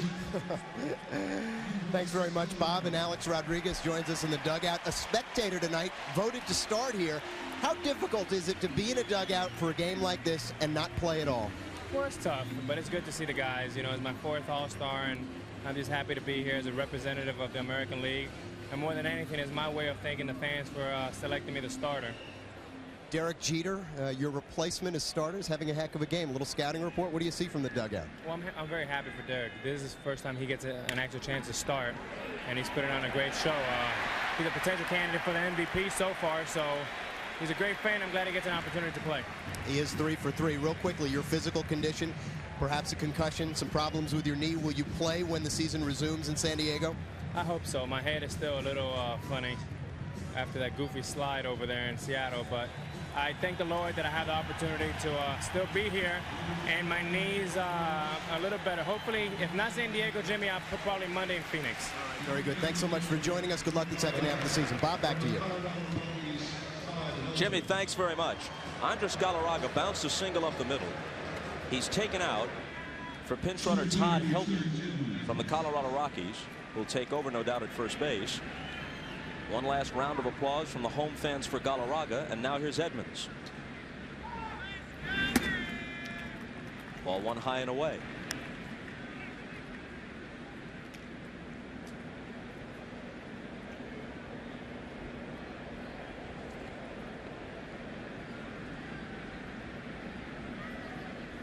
Edmonds had a single his first time up. 2-0.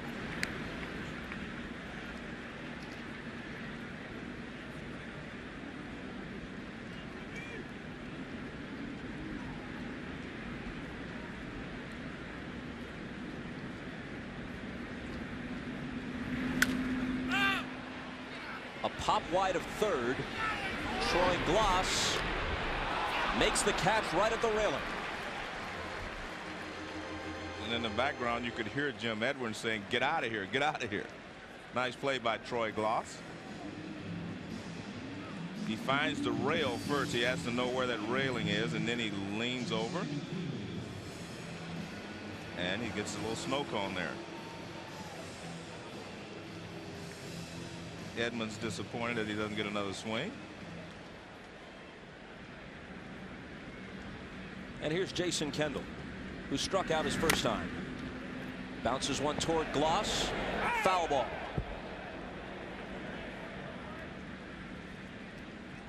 Smart play by Gloss. He had no chance to throw Kendall out. So what he did, he jumped into foul territory, giving the umpire a clean view. Now watch. He wants the umpire to see. Gives him a clean view that the ball is foul. He doesn't want to get his body between the umpire and the ball, so the umpire would make a bad call. He jumps out of the way, lets him see it. Helton running for Galarraga at first with 2 out. Kendall starting for Mike Piazza. Mike Lieberthal of the Phillies is the backup, and Joe Girardi, a late addition as the third catcher from the Cubs. Broken back ground ball. Jeter charges, throws on the run, and gets him. 4 complete in Atlanta. The American League trying to make it 4 in a row and leading 3-1. Jim Gray back at Turner Field in the All-Star game, and I'm here with the man of the evening, Braves first baseman Andres Galarraga. What a reception you received. What went through your mind? Well, the first thing when I get into the home plate, even when I go into the line with my family, with my kids, Andrea, Catherine, Adriana, my eyes getting wet and all my body But I mean, it's a really special moment for myself, for my family, also for all those people that believe in me to come back to play baseball. Thanks God, thanks the Virgin to help me to stay healthy to be here in this game. When last year you were diagnosed with the cancer in your back, what was your realistic hope? Was it simply to get healthy, or was it to return to baseball as well? Always I've been thinking I want to come back to play baseball. That's what I love to do. I love this game so much. And always I say I want to be on the first day and opening day in the lineup. And thanks God, helped me to stay healthy. Will anything top this moment for you? Probably not the All-Star game in that situation, but to be in the lineup, to help my team. And yes, and the sooner I start hitting the ball hard, the sooner I start hitting home run, I said, well, I have a chance to make it the All-Star game. And thanks God I make it this thing. Andres, congratulations to you, and everybody's thrilled that you're back at good health and out playing again. Great, thank you very much. All right, Bob, back upstairs to you. All right, Jim, with the Big Cats Atlanta teammate Tom Glavine, the new pitcher. Carl Everett bounces out to the new second baseman, the Mets' Edgardo Alfonso. The Braves' Andrew Jones is in center field. Todd Helton, who ran for Galarraga, remains in the game at first base, and Mike Lieberthal of the Phillies is the new catcher. If you're scoring at home, stop.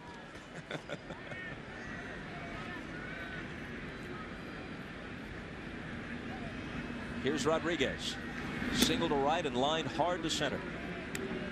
Tom Glavine at age 34 continues to build Hall of Fame credentials. Two-time Cy Young Award winner, four-time 20-game winner, and now a seven-time All-Star. He's 9-5 this year for the Braves. 2-0. And Tom Glavine has been pitching the same as long as I've seen him pitch, and that is he tails the ball to the outside corner, changes speeds, and just keeps the hitters off balance. He's not a mystery to the hitters. It's just that it's too difficult for them to handle all the pitches that he throws. And he falls behind 3-0.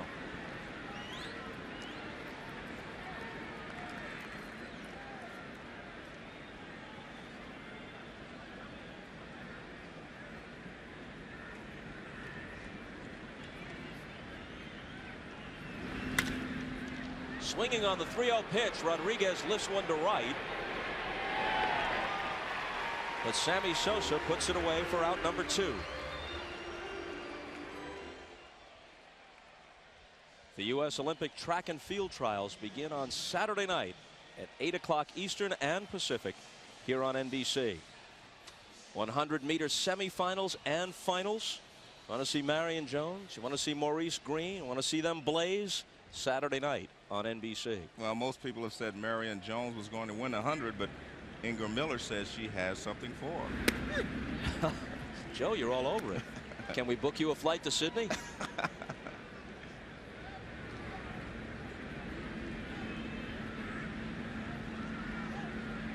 Two out, nobody on. And a ball and a strike to Jermaine Dye, who's 0 for 1 with a walk. Bobby Cox said he knew Jermaine Dye would one day be an all-star caliber player, even before they traded him away to Kansas City. This is his first all-star appearance at age 26. Glavine's ahead of him 1-2. Bob, the Braves got Michael Tucker back for him, and Michael Tucker helped them, get to the World Series. So it was still a pretty good trade, although Jermaine Dye is now an all-star. Michael Tucker's still doing a good job for the Cincinnati Reds.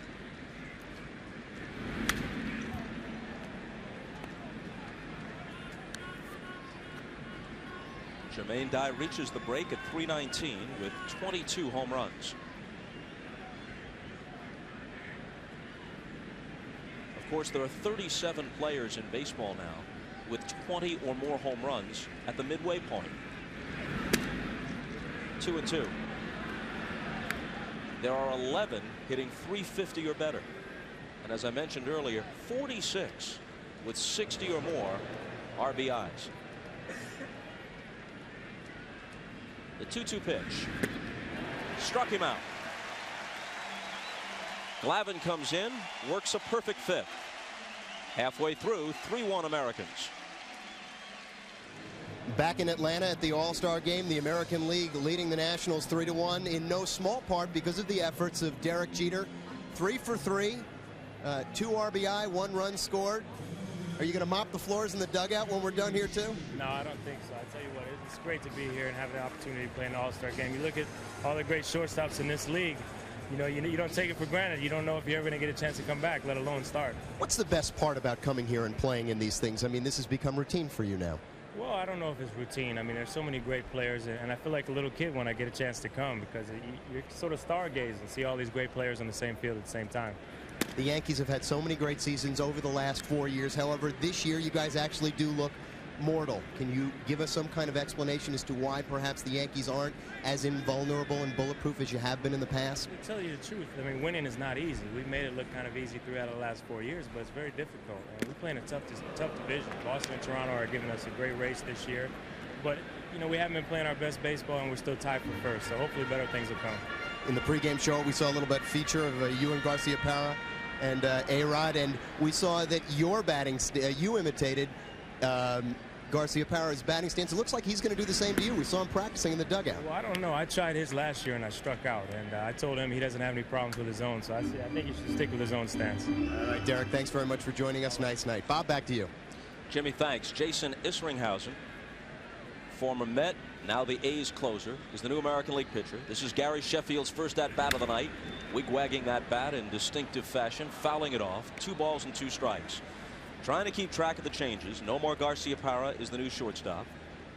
Ray Durham of the White Sox, the new second baseman. The White Sox, Maglio Ordonez, is in right field. Darren Erstad, that's Durham at second base. And Darren Erstad of the Angels is in left field. Full count. Bobby, they took Jeter out. He had 3 base hits. The record for hits in an All-Star game is 4. Joe Medwick, Ted Williams, and Carl Yastrzemski all had 4 base hits in an All-Star game.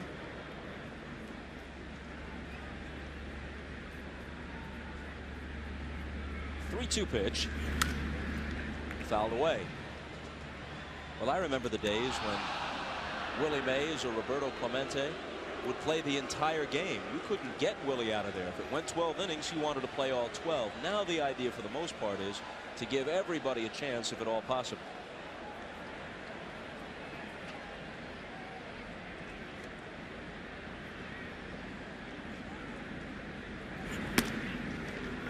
And Isringhausen walks Sheffield to start the National League fifth. Bob, I had a conversation with Willie Mays a couple of years ago, and I asked him what did he miss most about the game, and he said the All-Star game. He said that was his time to shine for the people in the American League who didn't get a chance to see him every day. Well, with interleague play now, and so many games on television, cable and over the air, and so many highlight shows, there's almost no such thing as a seldom seen star.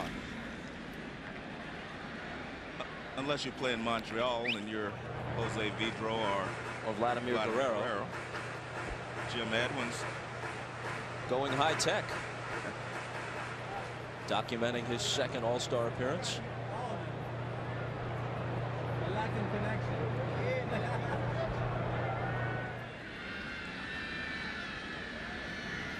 Larkin has popped out twice. Isringhausen misses way high.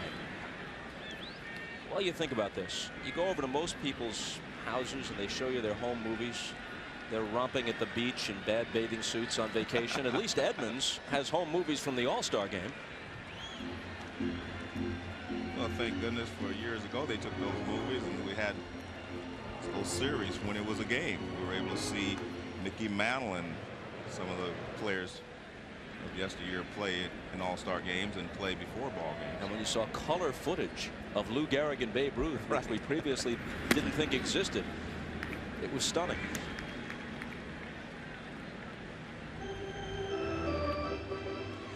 Two and one to Barry Larkin.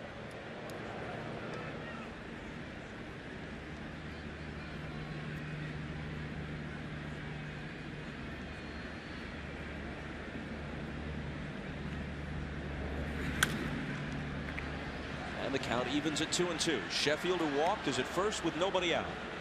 Larkin is the tying run at the plate. He's hit 8 home runs this year.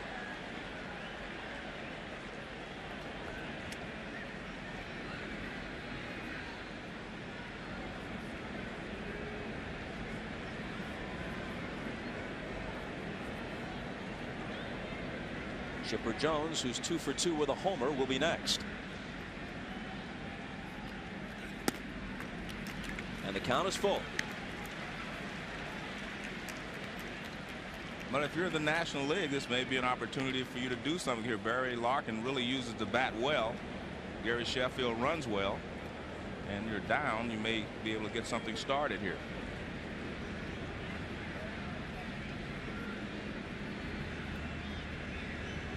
He goes, and Larkin lifts it wide of first. God damn. And it's Rodriguez who comes over to make the catch. The first baseman Delgado had a crack at it, but Rodriguez, the Gold Glove catcher, snared it. Normally you want the guy with the soft glove to make the catch, but Rodriguez handles his catching glove so well it's an easy play for him. There you see Delgado come into the play, but Rodriguez outreaches him. Nice play there by Ivan Rodriguez. I like the fact that they did try to hit and run there. Try to get something started. You're down 3-1. Let's make something happen. And he's going on the first pitch to Chipper Jones, which is fouled off. The play you saw a moment ago by Ivan Rodriguez, further evidence, if any was needed, as to why he's won 8 Gold Gloves. And he's still a couple of years shy of his 30th birthday. I don't think that was a hit and run there. I thought Gary Sheffield just got a great jump on Isringhausen and just took off. And Chipper Jones found a pitch he thought he could hammer, and he swung at it. That play didn't develop like a hit and run.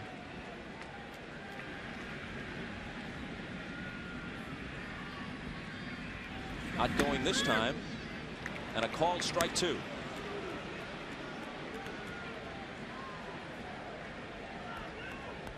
The managers tonight have seen their own guys do well. Galarraga was 1 for 2 for Bobby Cox while he was in there. Joe Torre has seen Derek Jeter get 3 hits, knock in 2 and score 1, and Chipper Jones has a single, now a second single plus a homer. So he, like Jeter, 3 for 3.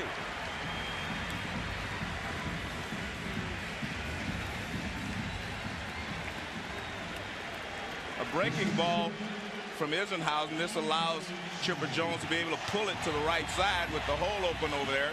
You see Delgado holding Sheffield at first base. That opened up the hole there, and he got the breaking ball and he pulled it in the hole.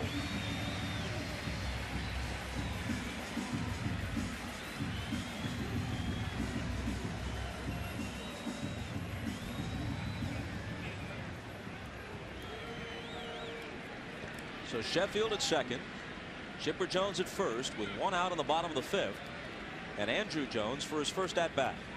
He's hitting .312 with 23 home runs.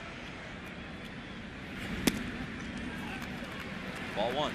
And it seems like Andrew Jones has been around forever, Bob, because we saw him at an early age hitting home runs in the World Series, and he has continued to improve every year. He's only 23. Line drive, base hit. Here comes Sheffield. That'll make it 3-2. Chipper Jones stops at second.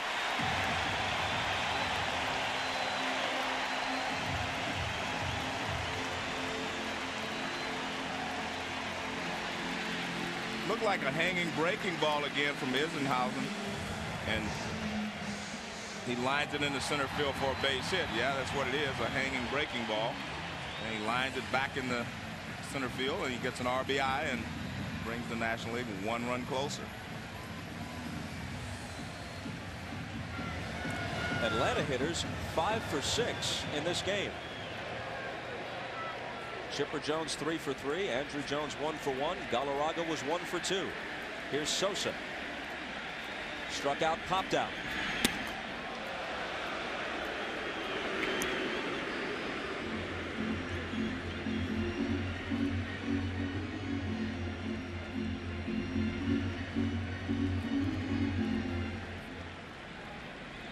Met said Edgardo Alfonso is on deck. The former Met Isringhausen in a 5th inning jam.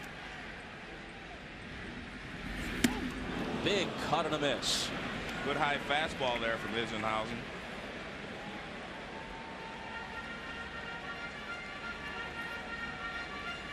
If you've got a good fastball, I still think the good high fastball is still the toughest pitch to hit. That was 97 miles an hour on the fastball, so that's very difficult to hit if it's upstairs.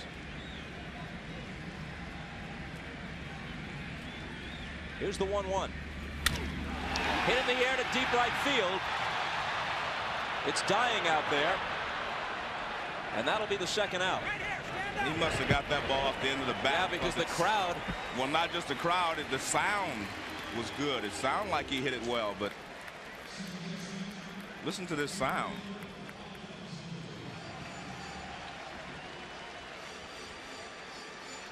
But you know what? Sammy didn't do that little jump coming out of the box. So he knew that Maglio Ordonez from the crosstown White Sox was going to have no problem with it.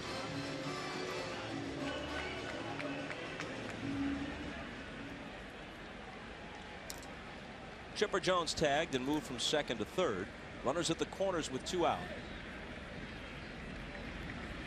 And here's Alfonso hitting .318. You look at these second basemen. Alfonso, Jeff Kent, Jose Vidro. Even a guy like Luis Castillo from the Marlins who didn't make the team and he's batting .369. You used to be the only guy who could hit 300 and pop 25 homers in a season and play Gold Glove second base. These guys are all bigger than I was. I mean, there's Jeff Kent. I mean, he's leading the league in RBIs. Look at that. Jose Vidro is the one that I'm most impressed with. This guy, according to Felipe Alou, has unlimited potential like Vladimir Guerrero, and because he plays in Montreal, no one knows who he is.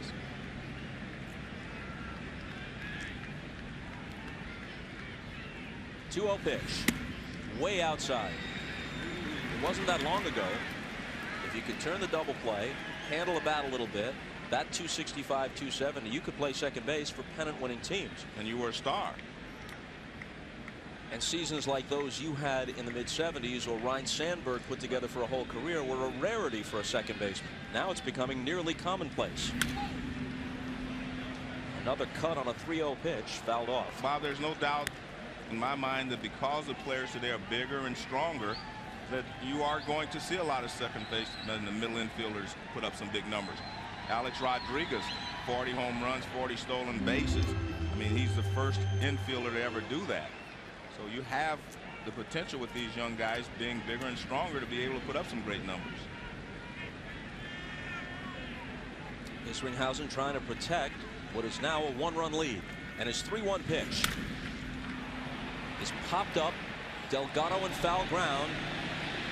Right by the railing to take it. So the National League pushes a run across. And after 5, the Americans lead it 3-2. As we look toward the Olympics in Sydney, 4 years ago, Turner Field was Centennial Olympic Stadium, site of the '96 games, and site of the 71st All-Star game tonight, with the American League leading it 3-2 as we move to the 6th. Changes galore. The new third baseman is Jeff Cirillo from the Colorado Rockies. The new shortstop is the Cardinals' Edgar Renteria, who was added when Mark McGwire was scratched. In right field, replacing Sammy Sosa, who's done for the night, is the former Indian, now Pirate, Brian Giles. And the new pitcher is the Cardinals' Darryl Kyle, who has a record of 11-5.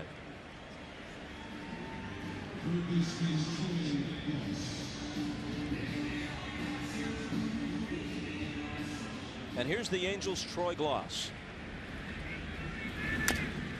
Tapping it foul. Speaking of the Olympics, Gloss was on the '96 U.S. Olympic team and hit 4 home runs over at Fulton County Stadium, where the Olympic baseball games were played in '96 as the U.S. team took bronze here in Atlanta.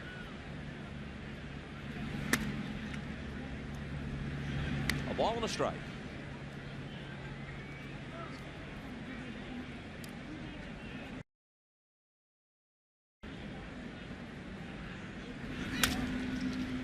Rolled towards short. Quick chance for Renteria just into the game, and he throws Gloss out. And we throw it over to Jim Gray. All right, thank you, Bob. A man who's in his own dugout had a home run in his own ballpark. What kind of a thrill was that in an All-Star game, Chipper? It's unbelievable. You know, any All-Star home run is very exciting, but to do it here in a home ballpark, it's doubly special. You said before we came on, it's as great a thrill as that of a World Series? Well, I only got one home run in the World Series, and that was off the Yankees, and their whole team could be here representing the American League anyway, so it's the same thing. They're both pretty comparable. Chipper, let me ask you, you guys have sustained an excellence for an awful long time, particularly throughout the regular season the past decade. How have you guys been so resilient with all of the changes that have gone on throughout baseball? You just got to give a lot of credit to the front office, to the players that we brought in for fitting in right away, to continue the excellence that we've had, not to mention the core of players that have been here all along, the Glavins, the Smoltzes, the Maddoxes, the young guys coming up, myself, Klesko, Andrew Jones. I mean, we got something special working. We don't ever want it to end. All right, Chipper, congratulations tonight. Look forward to seeing you in the second half of the season. Thank you. All right, Bob, back upstairs to you. All right, Jim and Chipper, our thanks to you. 2 balls and a strike to Carlos Delgado from the Toronto Blue Jays. That one misses 3-1. Bob, what has Delgado done this season, you ask? Oh, merely hit .363 and lead the American League with 28 home runs. And he's another special player that plays in Canada that doesn't get all the accolades that he deserves. He pokes that one the opposite way in foul ground, and there's no play. Except for the fans chasing after the souvenir.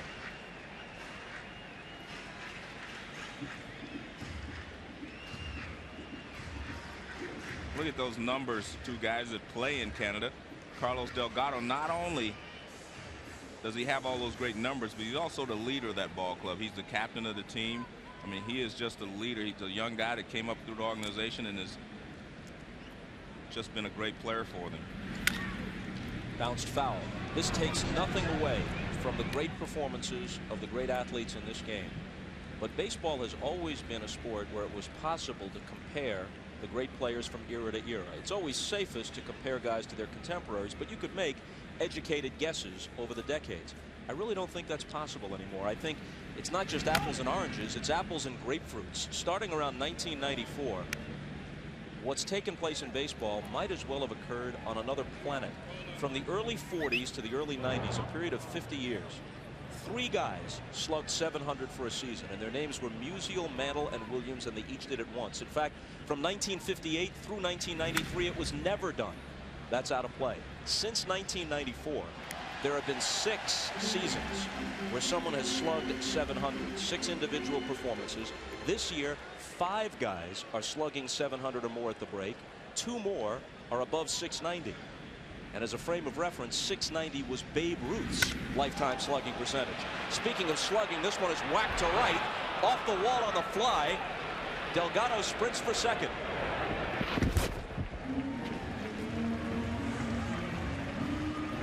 Well, one thing I wanted to point out, he hits the ball so hard. The ball even sounds different coming off of his bat. I mean, that's a pretty good pitch there from Kyle down and away. And he just rips it. The only reason it didn't go out, he didn't get it high enough, and he still only missed about 2 feet. Let's listen to this sound. He thinks it's gone, but it's not high enough. He knew he hit it hard enough to get it out. He just didn't get it high enough.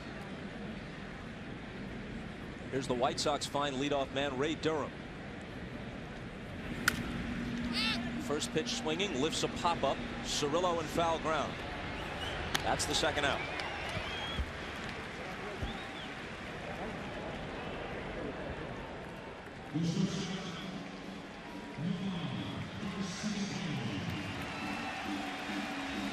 Well, let's see what Nomar Garciaparra can do after Derek Jeter went 3 for 3. He said he might imitate Jeter's stance and mannerisms in the box. Let's see if he does. I don't know if he can change his style. Look, he kicks, he grabs at his gloves, he kicks his toes. Jeter doesn't do any of this. No, this is a Jeter imitation. At least a modified attempt. And a line drive to left. Taken out there by Sheffield. Well, he thinks it's 2 outs. And he's right. Everybody else is going back. I'm looking at Delgado. Run back to second base. Well, it's the All-Star game. A few folks' heads are elsewhere. Matt Lawton of the Twins is in center field now. Bernie Williams out. Juan Rodriguez is done for the night, and Jorge Posada of the Yankees is the new catcher. And the Red Sox 6'6" right-hander Derek Lowe will pitch the bottom half of the 6th. The first man he faces is the National League's leading hitter, the Rockies' Todd Helton, who lines it sharply at Garciaparra. Now, as a public service, let us split screen the batting stances and styles of Derek Jeter and Nomar Garciaparra, and I withdraw my earlier comment. I'm glad you're withdrawing him, Bob, because we'll see 2 different styles here. You see Jeter, a lot of bat movement at the top. Garciaparra, a lot of bat movement before he starts. And once he gets set, he's pretty still back there compared to Jeter. But they both look very good in swinging the bat. They both hit a line drive. Garciaparra's was caught, but Jeter had 3 base hits while he was in there. Mike Lieberthoff from the Phillies, hitting .301 with 13 homers thrown in, takes a strike.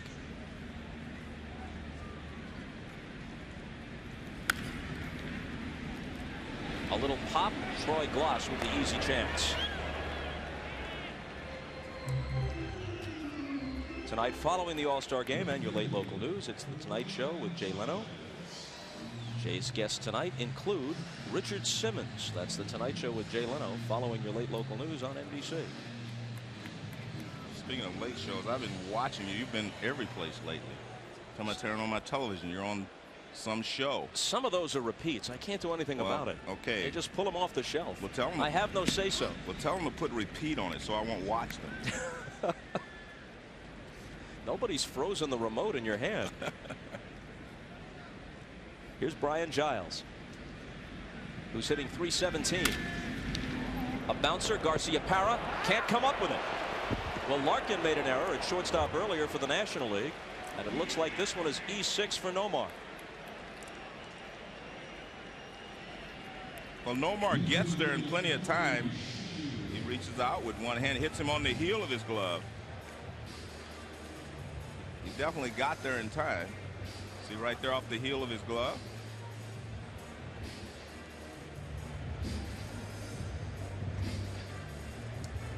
So each team has now been charged with an error. 3 runs on 6 hits for the American League, 2 7-1 for the National. Here's Sheffield, who walked his first time. He takes strike 1 from Derek Lowe, whose record is 2-3, but the important stat is the saves, and he's closed 19 Boston victories. A big chopper, another chance for Nomar. He pegs it to Delgado to take care of Sheffield. Through 6 in Atlanta, still 3-2 American League. We're back after these words from your local station. You're watching the 2000 All-Star Game on NBC. Steve Finley of the National League West leading Arizona Diamondbacks is the new left fielder, replacing Gary Sheffield. Matt Lawton of the Twins will start it here. And he slices it foul. Bob, I think this is another one of those good feeling stories about Matt Lawton. He got hit in the jaw last year, and he was out for a while. When he came back, he said he was still afraid in the batter's box. Now here he is in the All-Star game, so he ain't overcame the fears of being hit in the face with a fastball. That's tough to do. And at age 28, he makes his first All-Star game appearance. Comes in batting .330. Kyle's ahead of him 0-2, and he laces it foul. Top half of the 7th, 3-2 American League. In fact, he was one of those parade of players they were talking about trading for when the Yankees were looking for a left fielder.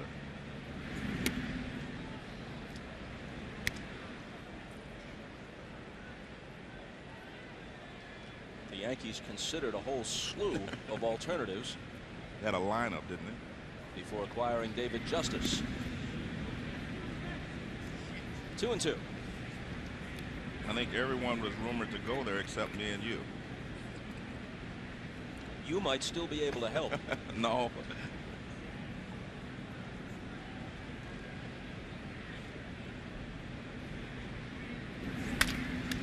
Kyle knocks it down, stays with it, throws Lawton out. And we go to Jim Gray. All right, thank you very much, Bob. I'm here with Barry Larkin of the shortstop over from the Cincinnati Reds, and Barry was telling us, you know, it's very competitive. You guys don't treat this like an exhibition. You really want to win, don't you? Well, you know, it is an exhibition game, obviously, but everybody wants to come out here and win. You know, the first thing that Bobby Cox said to us was, have fun, but let's win, you know. So there was definitely, you know, he was just trying to show everybody, listen, we're going to have a good time out here, but the idea is to win, and we definitely want to win tonight. Now, the Reds have been disappointing so far this season, some inconsistent play. Do you guys have enough time to turn things around? Are you going to need another spring training, or is this season gone? Well, you know, I don't think it's gone by any stretch of the imagination, but, you know, they've been juggling some things around in Cincinnati as far as the starting rotation, trying some different guys there. Maybe they found a couple guys in Elmer DeSenz and Scott Williamson. Hopefully they'll let them go out there and do their jobs. And, you know, all we got to do is just play. We have absolutely nothing to lose now. I don't think things will get much worse in Cincinnati as far as us going out and performing. And, you know, so I think the prospects are good for us. Why has it gone so badly? The expectations were so high. Well, I think that's exactly it. The expectations were extremely high and probably lofty. But, you know, you bring in Dante Bichette and Jr. and, you know, hey, everybody's, you know, we're supposed to score 20 runs a game. That just hasn't happened for us. And, you know, I think we were kicked back a couple notches, but I think we're coming now. Very good luck in the second half of the season. Thank you, man. Our postseason colleague, he doesn't want to be with us again. Bob? All right, Jim, thanks very much. That second half will begin for the Reds with Cincinnati a game under 500 and 8 games back of the Cardinals in the Central. Not insurmountable, but tough. Well, I was laughing at what Bobby Cox told him, to have fun but win.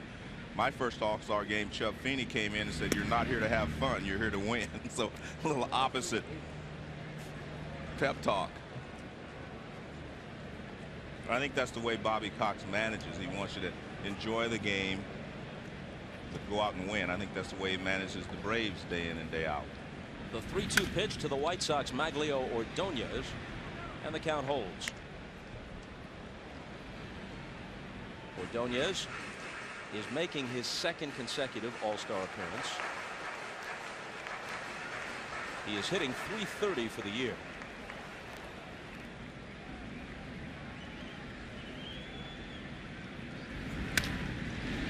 And it's still 3-2. Bob, you told the people at home to stop scoring. I think I stopped somewhere along the line. I'm lost here. Well, Ordonez at the plate. Erstad on deck. Posada to follow if the inning is prolonged. Checked his swing but made contact. Still 3-2. With the All-Star game here in Atlanta, interesting to note that in the last 9 months they played the World Series in this town, the Super Bowl, and now the All-Star game, and just 4 years removed from the Summer Olympics. So it's been something of a sports mecca. Another 3-2 pitch. And a drive toward right center field with Andrew Jones in pursuit, but he won't get there. It splits them and goes to the wall. Ordonez on his way to second with a 1-out double.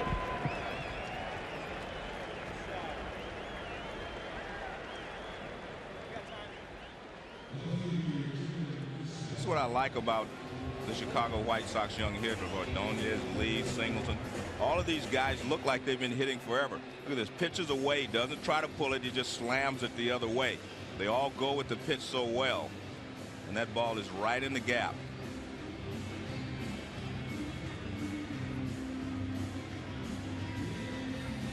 The White Sox with baseball's best record, 23 games over 500, and most importantly 10.5 in front of the heavily favored Indians in the Central. The Indians have had a lock on that Central Division. Usually by this time of the year they're making plans for their postseason rotation.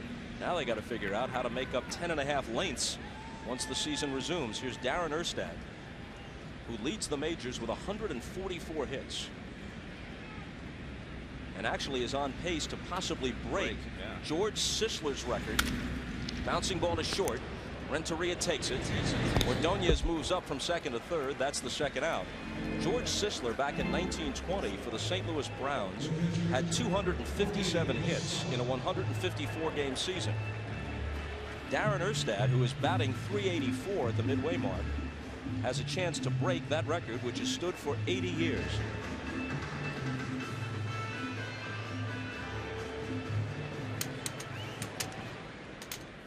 Now here's Posada, an all-star in his first season as the full-time Yankee catcher, with Joe Girardi having left for the Cubs. And he has responded very well to being the everyday catcher. Joe Girardi was the guy that caught some of the veteran pitchers on the staff. Now he's the everyday catcher, and he's responded very well. And he has a good rapport with all the pitchers on the Yankee staff. Joe Girardi, a late all-star addition, looking on as his former teammate. Sees the count go to 1-1. Ordonez is at third with 2 out. We're in the top of the 7th. The American League leads it 3-2.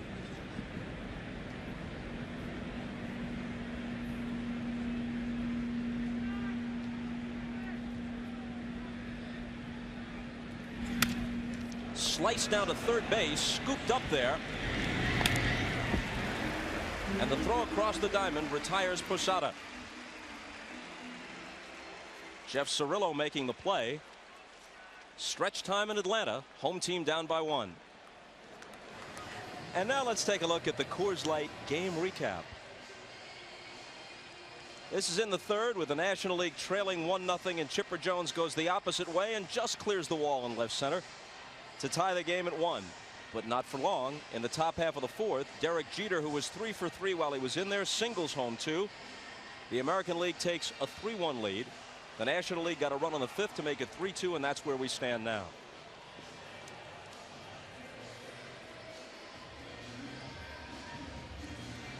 Meanwhile, Joe, you were looking with dismay at your own scorecard. You've got company. Listen to Joe Torre.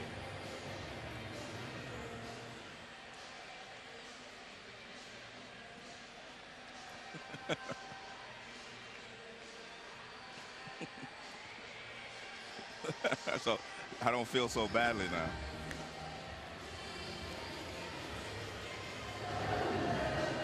There aren't that many more people to keep track of. He's used all of his position players except Tony Batista, the infielder from Toronto, and Edgar Martinez, who really can't play the field and can only be used as a pinch hitter. His only remaining pitchers, now that Todd Jones takes the mound, the Tiger right-hander, the only remaining pitchers, there's Batista, for Joe Torre, are the left-hander from the Indians, Chuck Finley, who he's going to hold out in case the game goes to extra innings, and Tim Hudson and his own closer Mariano Rivera. Edgar Renteria from the Cardinals fouls it off. Fred McGriff, the Tampa Bay Devil Ray representative and a former Atlanta Brave who's still a favorite here, got a nice ovation when the American Leaguers were introduced, is the new first baseman now. Here in the 7th, and Todd Jones is the pitcher.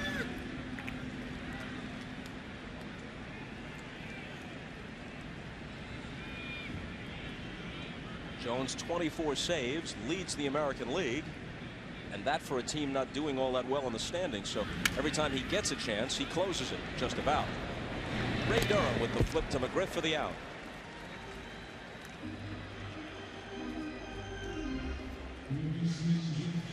Let's listen in once again on Joe Torre.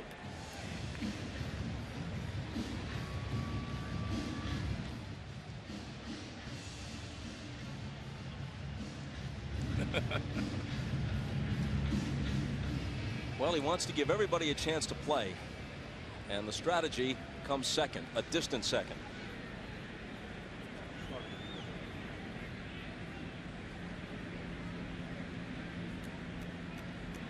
Chipper Jones was 3 for 3 with a pair of singles and a homer while he was in there. Now here's the Rockies' Jeff Cirillo, batting .330 for the year, and proof, if any, is needed of how much hitters love Coors Field. He's hitting .447 at home and .226 on the road. If you took Mays, Aaron, a healthy Mickey Mantle in their primes, let them play a season in this era in Colorado, what kind of numbers you think you'll be looking at then? 3-0.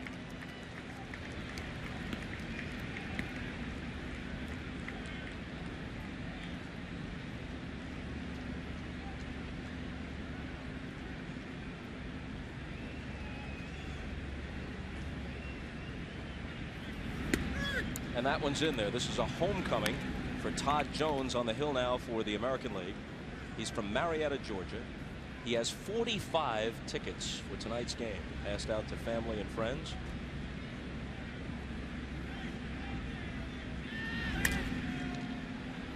Popped wide of first. Here's McGriff over near the tarp for the catch.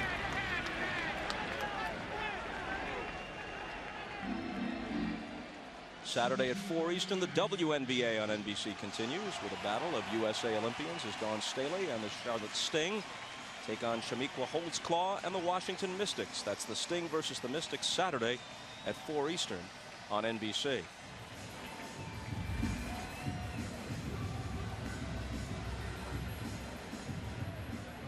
Andrew Jones, an RBI hit in his only at bat.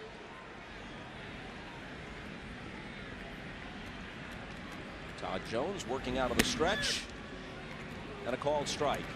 Bob, I was talking to Reggie Jackson one day. I said, you know, Reggie, you worked hard for your 500 home runs, didn't you? He said, yeah, I paid with it for 2,500 plus strikeouts. And I asked him a question. I said, well, what do you think Willie Mays would do? He said, well, if these other guys hitting 350, Mays would hit 370 and hit 60 plus home runs. That's what he feels. And that's tough to say, but, you know, because, again, it's hard to compare errors now, but I also think that the balls are go a little farther. I won't say juiced. Most of the parks are smaller, but you know, the players today are bigger and stronger than before. The ball may be juiced and some of the players may be juiced. Luckily no one on base as that one goes to the backstop.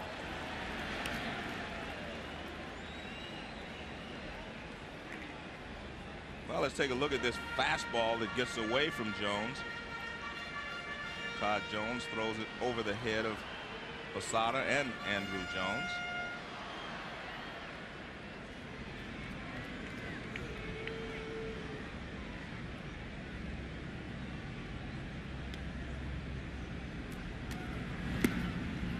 Two balls and two strikes.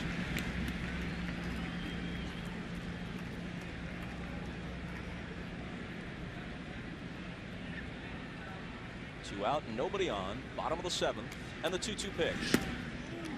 Full count. Just to back up your point about Willie Mays, home runs overall in baseball, not just talking about what the Stars do, the overall home runs per game in baseball are around 50% higher than they were during the bulk of Willie Mays' career. So you can't make these direct one-to-one comparisons without considering the context.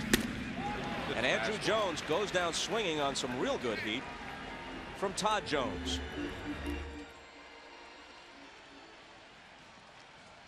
Seven complete. The American League clings to that 3-2 lead. The pitcher spot comes up third in this inning. Joe Torre, determined to get everybody in, has already told Tony Batista that he's going to pinch hit sometime in this inning. Listen to Joe.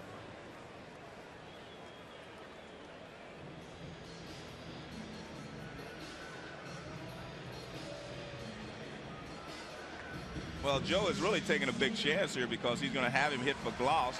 That means that Batista will play third and he will not have any position players left other than Edgar Martinez, who may be able to play someplace. But this is a big chance in a 3-2 ball game, because if you tie the game and it goes extra innings, then he would be out of position players technically. So here's Fred McGriff, who's playing first base at this stage of the game against Bob Wickman, who has 13 saves for the Brewers. The former Yankee makes his first All-Star appearance at age 31. Former starter, converted to a closer a couple of years ago.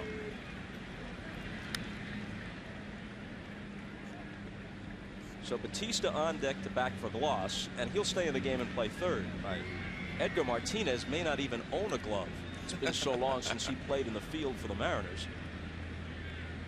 They could get him in as a pinch hitter, and then Joe would be out of players. A little pop. Renteria over along with Cirillo, and it's Cirillo who nearly loses his footing. In fact, he does, but he makes the catch. Nice play by Cirillo. See, he wants to know where's the wall. He finds the wall, and then he has to reach back. But he keeps his eyes on the ball, and he makes a nice catch.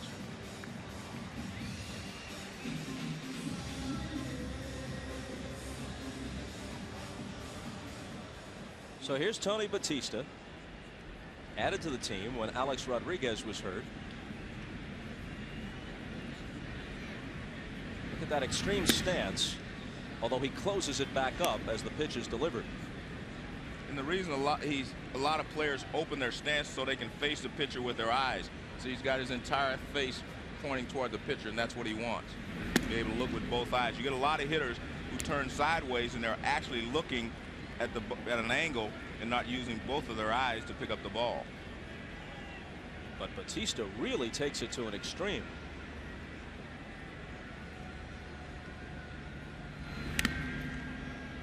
Two balls and a strike.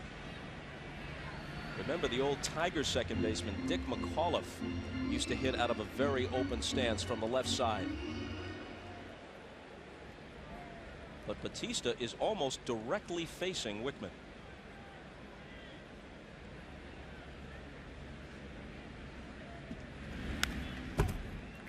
Two and two. Again, let's listen to Joe Torre.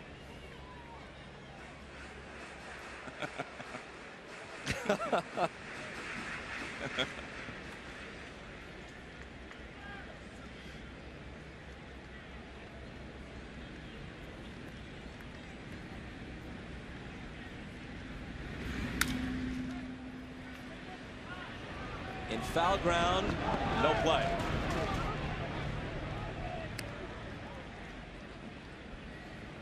You can really tell that Joe was very tense during this All-Star game. If this thing winds up going extra innings, he will get tense. I'll tell you. And really, he's taking a big chance because it's only a one-run ball game.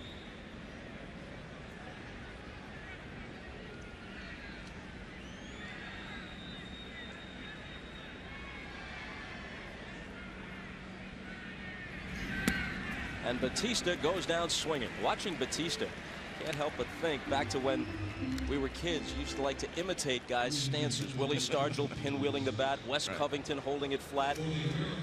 There is nobody who could possibly be confused with Batista. When kids in the schoolyard say, "Who am I now?" it has to be only Batista if they set up that way. Let's go to Jimmy Roberts. Bob, there's local and then there's local. Todd Jones, you told me it took you 12 minutes to get here from your hometown of Marietta, Georgia. How many tickets did you need for this game? I had to leave 45, and it was the best money I ever spent. It's just I'm so lucky to have a chance to do this in my first All-Star game in Atlanta in front of my family, and just to represent the Tigers means a lot to me, and I'm just so happy to be here. Did you get a chance to talk to Dale Murphy, who undoubtedly you must have seen as a youngster growing up? I absolutely did yesterday. Had a chance to go up to him and got my picture taken with him, got a ball signed from him, and you know, I used to tell him, Horner Chandler Murphy, grew up watching you and always wanted to be like you, but I got to pitch instead. 3 up and 3 down for Todd Jones. Some kids never grow up. Bob, back to you. All right, Jimmy, thanks very much. Edgar Martinez, the last guy off the bench other than pitchers for Joe Torre, hit it right on the nose, but Andrew Jones took it. We go to the bottom of the 8th, and it's still 3-2. Flying high above Turner Field, the Bud 1 airship with these live shots 1,000 feet above Atlanta. This Bud's for you.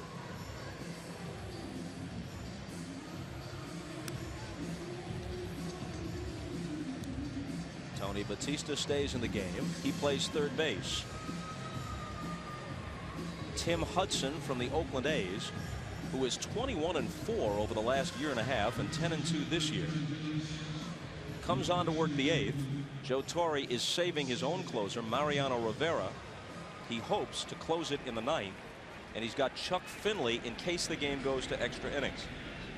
This is Jose Vidro from the Expos to pinch hit.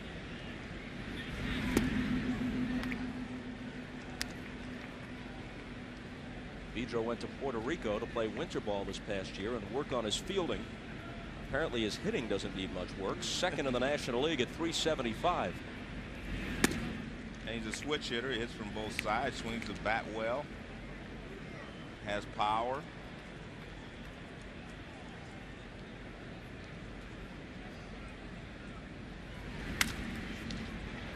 In a shallow center field, Garcia Parra back with Durham, and it's Nomar who makes the catch. Bobby Cox fiddling with his own lineup. Let's listen in from the National League dugout.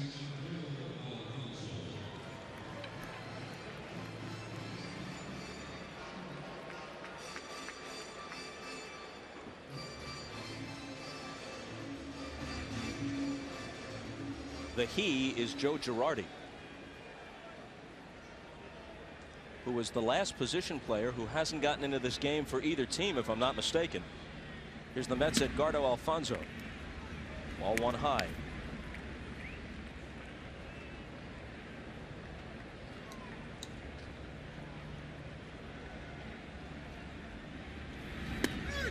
And that one's in there.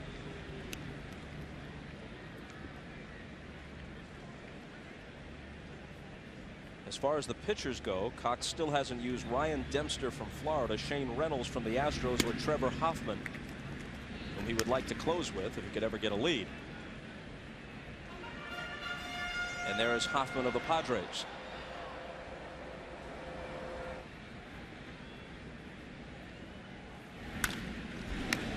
Two balls and two strikes. I think we're at the point where Joe Torre is not going to try to manage anymore. He's only hoping now that he can get through, because he doesn't have any moves left to make. He just hopes that Hudson can get him to the ninth with a lead, and he can bring in Rivera.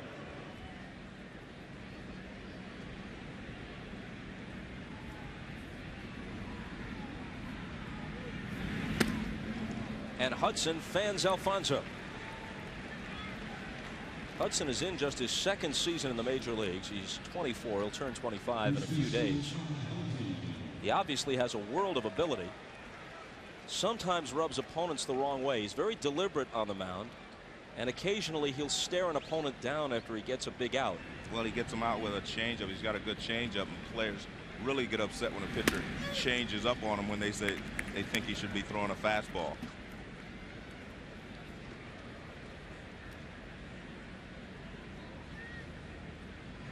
The 0-1 pitch to Todd Helton, who was over 400 a good portion of the season's first half. In fact, he hit .512 in the month of May. I know Colorado's a great place to hit, but you still have to swing the bat well to hit 400. There's a changeup again from Hudson. Well, he's hitting .383 right now to lead the league, and he does hit well on the road, .320. But at home, .459. Look at this home slugging percentage. .896. That's almost comical.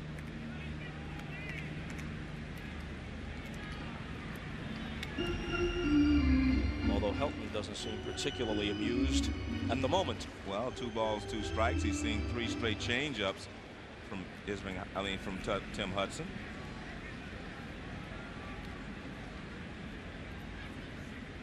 Nobody on, 2 out on the 2-2 pitch. Ray Durham should handle it.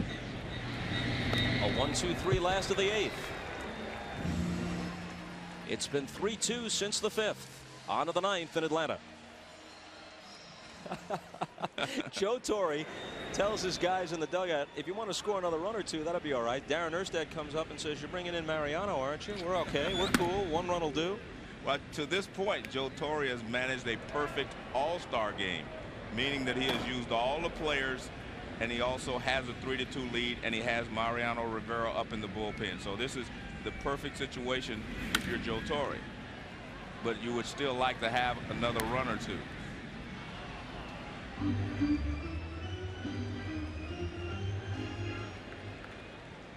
Bobby Cox was a journeyman ball player during a brief career, never an all-star. His counterpart tonight, Joe Torre, a 9-time National League All-Star.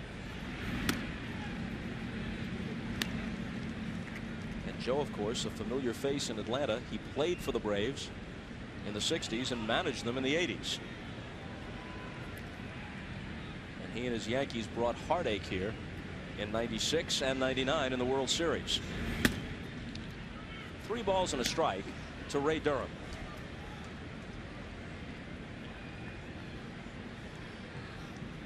Durham's 0 for 1. He popped up in his only at bat.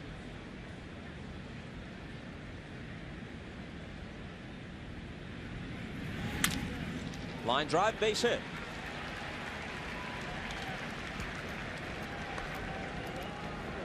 Well, we may see Joe Torre try to manufacture a run here to give himself the 2-run lead that he really wants. You may see Durham try to steal a base or even hit and run with Garcia Power at the plate.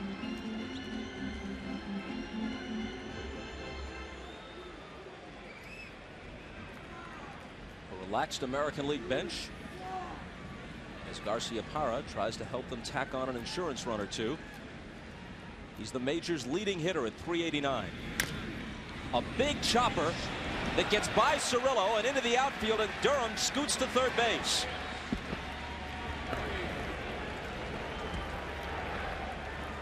Well, when you're hitting .390, there's a reason for that. You're a good hitter, but you also get some balls that find some holes for you. That's a chopper right in front of the plate that bounced over the head of Cirillo at third. Look at this. This ball hits right in front of the plate, but it takes a high hop over the head of Jeff Cirillo. He tries to corral it just to keep it from going to the outfield, because he knows if it gets to the outfield, Durham will be able to go to third. So here's the Twins' Matt Lawton. The National League infield comes in. Ball 1 high.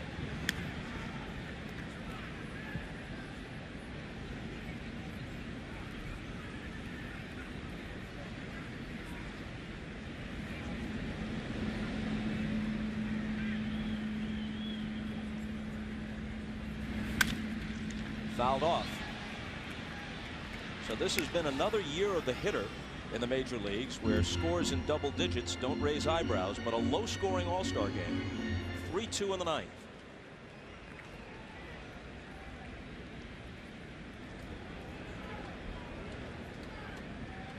Garcia Parra at first, Durham at third, nobody out. It's a good changeup from Hoffman. That is his weapon. That's his specialty. He started him off with a fastball. Now he comes with the change. You can see him with his fingers off the ball. That means he's choking it back in his hand. And that way he can use the same arm speed that he was using on a fastball. Blocked by Lieberthal, no advance.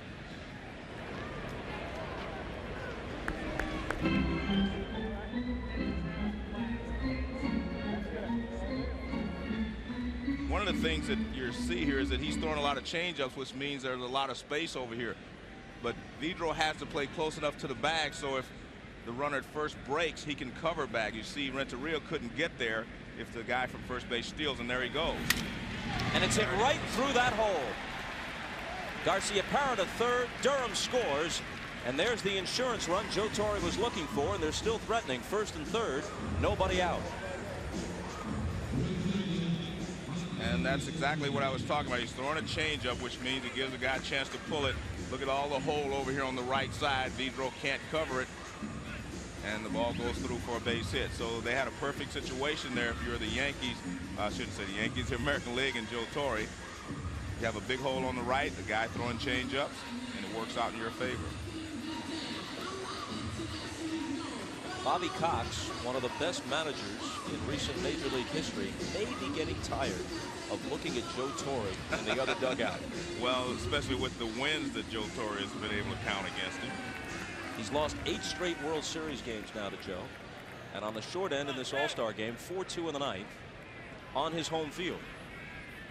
Here's the White Sox Maglio Ordonez. Infield is up once again. Ball 1 from Hoffman.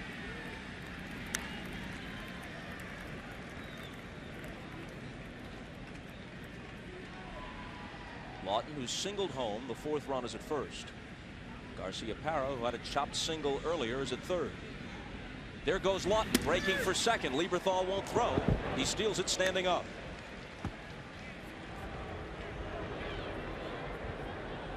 This is what I always liked about Joe Torre's managing. He puts pressure on the defense. He moves runners. He forces things to happen. And all he did right there is now he forces the infield where they have no chance. They have no place to go except to the plate. And that's not a force out anymore. They don't have a force at second. In the air to deep center field. Andrew Jones turning to the track. Makes the catch. Garcia-Parra scores from third. Lawton moves up from second to third. And on the sacrifice fly, it's 5-2 Americans. And I tell you, Joe Torre is feeling much better over there about the situation, because a 3-2 lead, he was in jeopardy of going extra innings, and he didn't have any players left. That's it. Well, he told him he needed a couple of more runs, and they responded for him.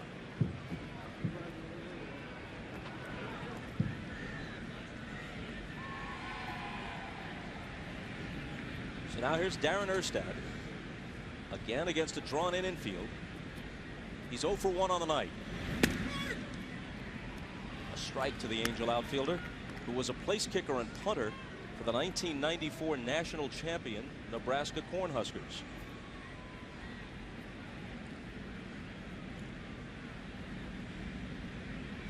Lawton at third with 1 out. Bounce to second. There'll be no play as it's booted. Lawton scores. Jose Vidro just into the game, couldn't handle it. Well, it was a tough play because he had to charge it all the way, and he got the in-between hop, and that's a very difficult play to make. When you're fielding a ball, you want it on the short hop or the big hop, and the dangerous hop is the in-between hop, and that's what he gets here. Watch this. He charges. Actually, the split second late, he charges. See, that's the in-between hop. You get it about a little above the knees. You want it as it's barely coming off the ground or at the top of its bounce. A strike to Jorge Posada. So 3 runs across in the 9th. And lots of breathing room for the American League. 6-2.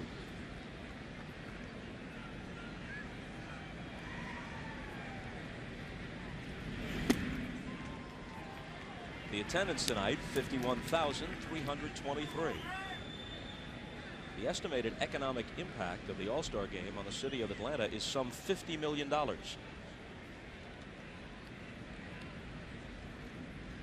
pitch. Misses. $50 million, maybe I can talk him into having the next All-Star game in my house. If you've got 50,000 plus seats in your backyard, perhaps you could make a case.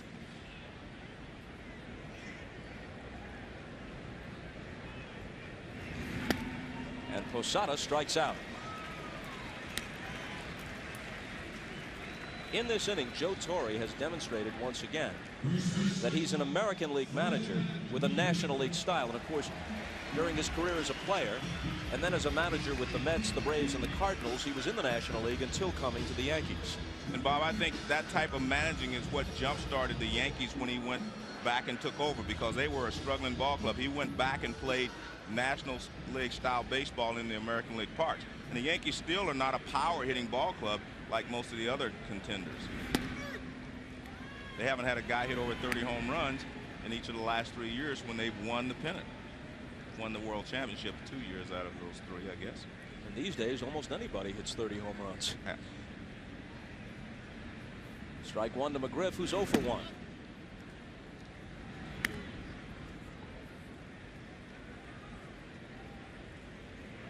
Well, let's see how daring Torre wants to be in the bottom of the inning.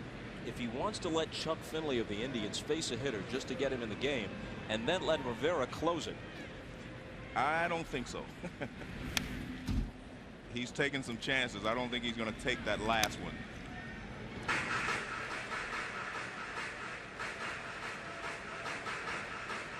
All the American Leaguers enjoying the scene in the 9th, apparently on their way to their 4th consecutive victory and 10th in the last 13 against the National League, which once dominated the American. 2-2. Torre told me before the game that Chuck Finley, who's a veteran and has been in the All-Star game before, understood that he might not pitch at all in the game, that Torre would hold him back since he's a starter, used to working long innings, use him in case the game went to extra innings. McGriff fans, but the American League pushes across 3 in the top half of the 9th, and they take a 6-2 lead to the bottom half. This aerial viewpoint is provided by Budweiser and the Bud One Airship, the crisp, clean, and refreshing taste of the king of beers, Budweiser, the official beer of Major League Baseball. Technically, it's not a save situation with a 4-run lead. Mariano Rivera comes on. Meanwhile, in the National League bullpen, 2 guys who apparently won't get in, Shane Reynolds of the Astros and Ryan Dempster of the Marlins, toss anyway. Joe Girardi is the only position player, the only non-pitcher on either team not to get into the game. But Bobby Cox told us before the game that Girardi pretty much understood that he was here as insurance, as a third catcher, just in case. Here is the National League's second catcher, Mike Lieberthal, fouling the first one off. Lieberthal's 0 for 1 since replacing Jason Kendall behind the plate.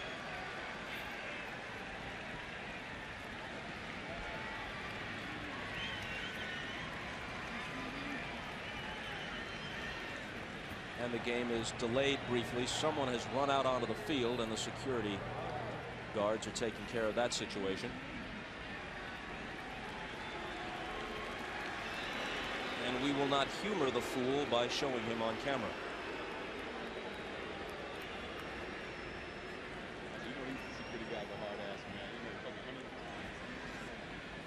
In the 37-year history of the All-Star MVP award, it hasn't existed throughout the history of the game itself, but they've been giving it out for 37 years. No Yankee has ever won it.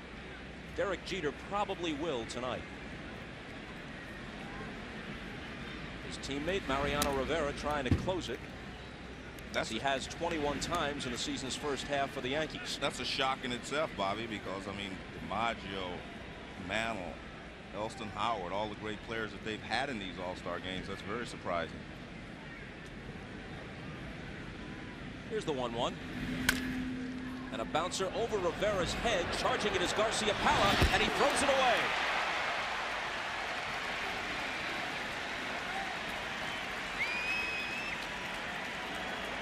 I think that'll be scored as a base hit and an error.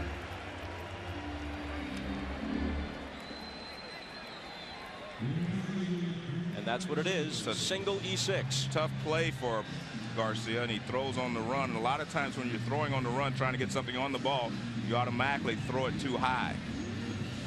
But it's a very difficult play to make anyway.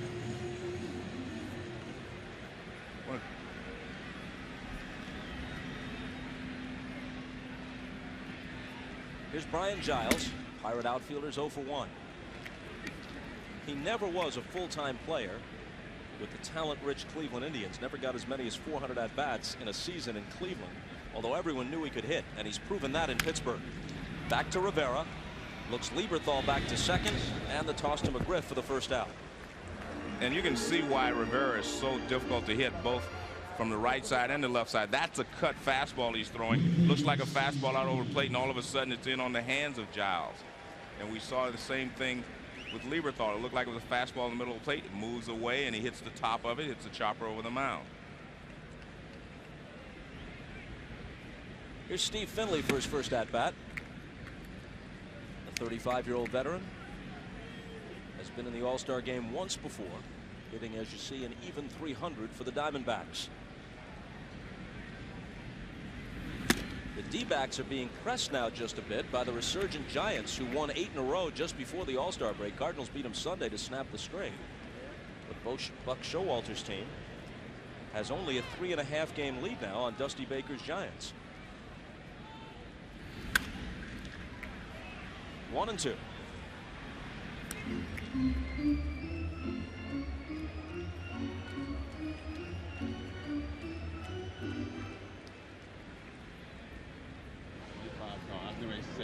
The Cardinals' Edgar Renteria is on deck.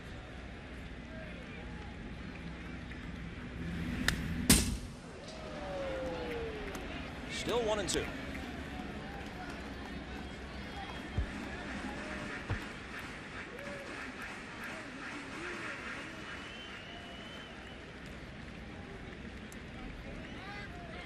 Lieberthal at second with one out in the bottom of the ninth.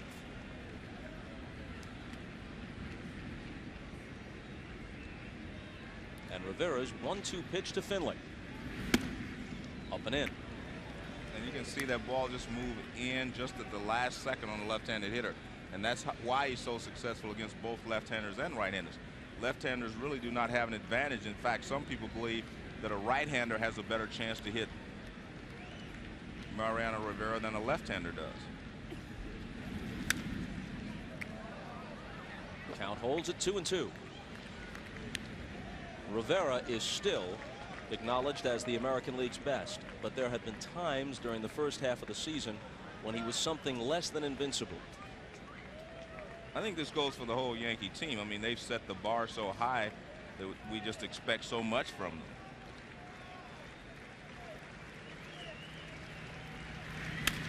Finley laces one to center. Lieberthal being waved home. And it's a 6-3 game.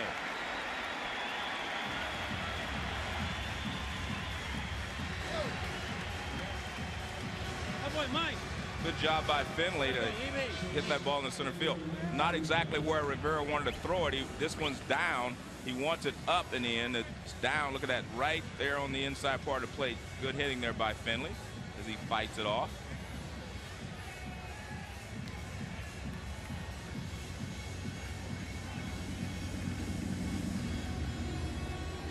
So with the help of an error by Garciaparra, the National Leaguers touch Rivera for a run in the bottom of the ninth. Here's Renteria, who's 0 for 1, slicing one foul. Over the last 2 seasons, getting back to Rivera, he has been as close to perfect as a reliever could possibly be. First half of this season, his ERA is just under 3, his record 2-3, and he has 21 saves. Called strike, 0-2.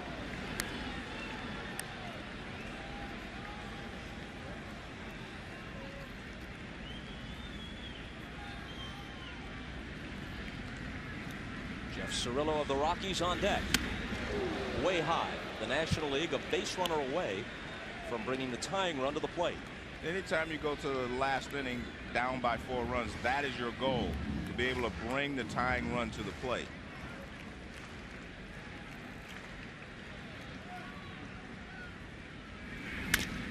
Renteria bounces it to short. There's one. Durham turns it, and that's the ball game.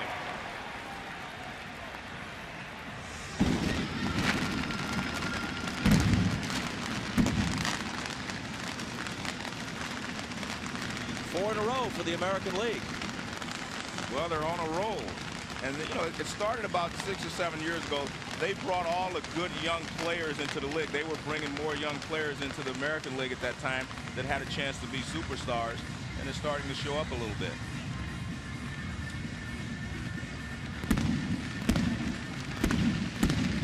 The 2000 All-Star Chevy MVP is Derek Jeter. You see what he did before being replaced at shortstop by Nomar Garciaparra, and his friendly rival from the Red Sox started the game-ending 6-4-3 double play as the American League wins it 6-3.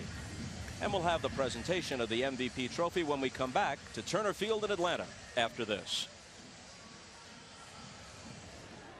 He may not know it, but James Baldwin of the White Sox was the winning pitcher tonight. He was the pitcher of record when they assumed the lead, which they did not relinquish. We assume that by now Baldwin is winging it back to Chicago, where his wife is expecting any minute. Al Leiter of the Mets was the game's losing pitcher. Chipper Jones had the game's only home run in a losing cause for the National League. And these days, a game that's played in 2 hours and 56 minutes is considered fairly brisk, especially with all the changes made in an All-Star game. Let's go to Jim Gray for the official presentation of the MVP trophy.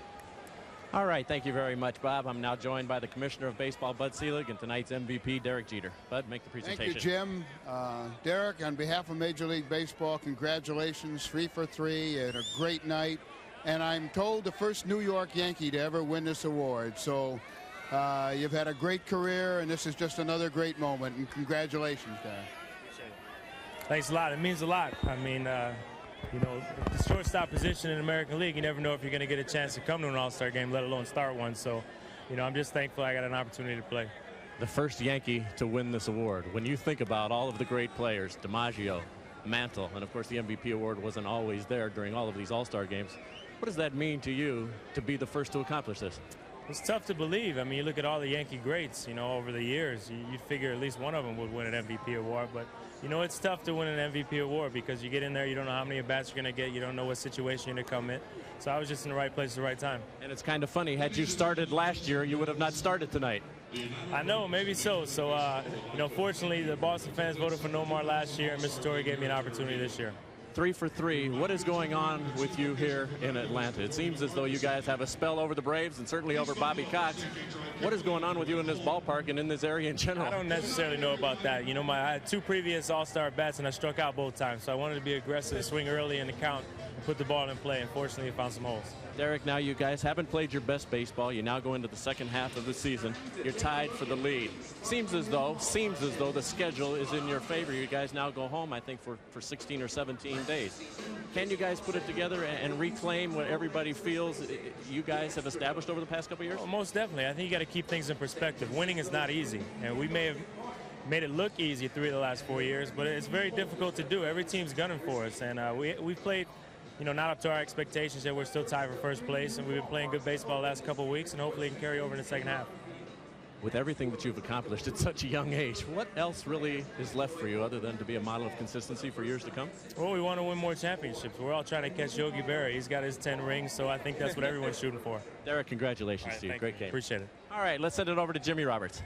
Jim, thanks very much. And Joe Torre, you have been extraordinarily successful in this stadium. I don't know what the vibe is, or did you have a good time in there tonight? We eavesdropped on you a little bit, and it sounded like you were having a good time. I'm surrounded with a pretty good array of players and coaches, and of course my bench coach, Don Zimmer, is always entertaining. The only thing that's scary, Jimmy, in this kind of game, I wanted to get everybody in, but you know very well that you run out of players in the National League, and you're going to wind up having the pitcher hit for himself. But I was happy for those 3 runs in the ninth. We heard you say that you were going to play all your players, and then if they scored, you were going to head for the hills.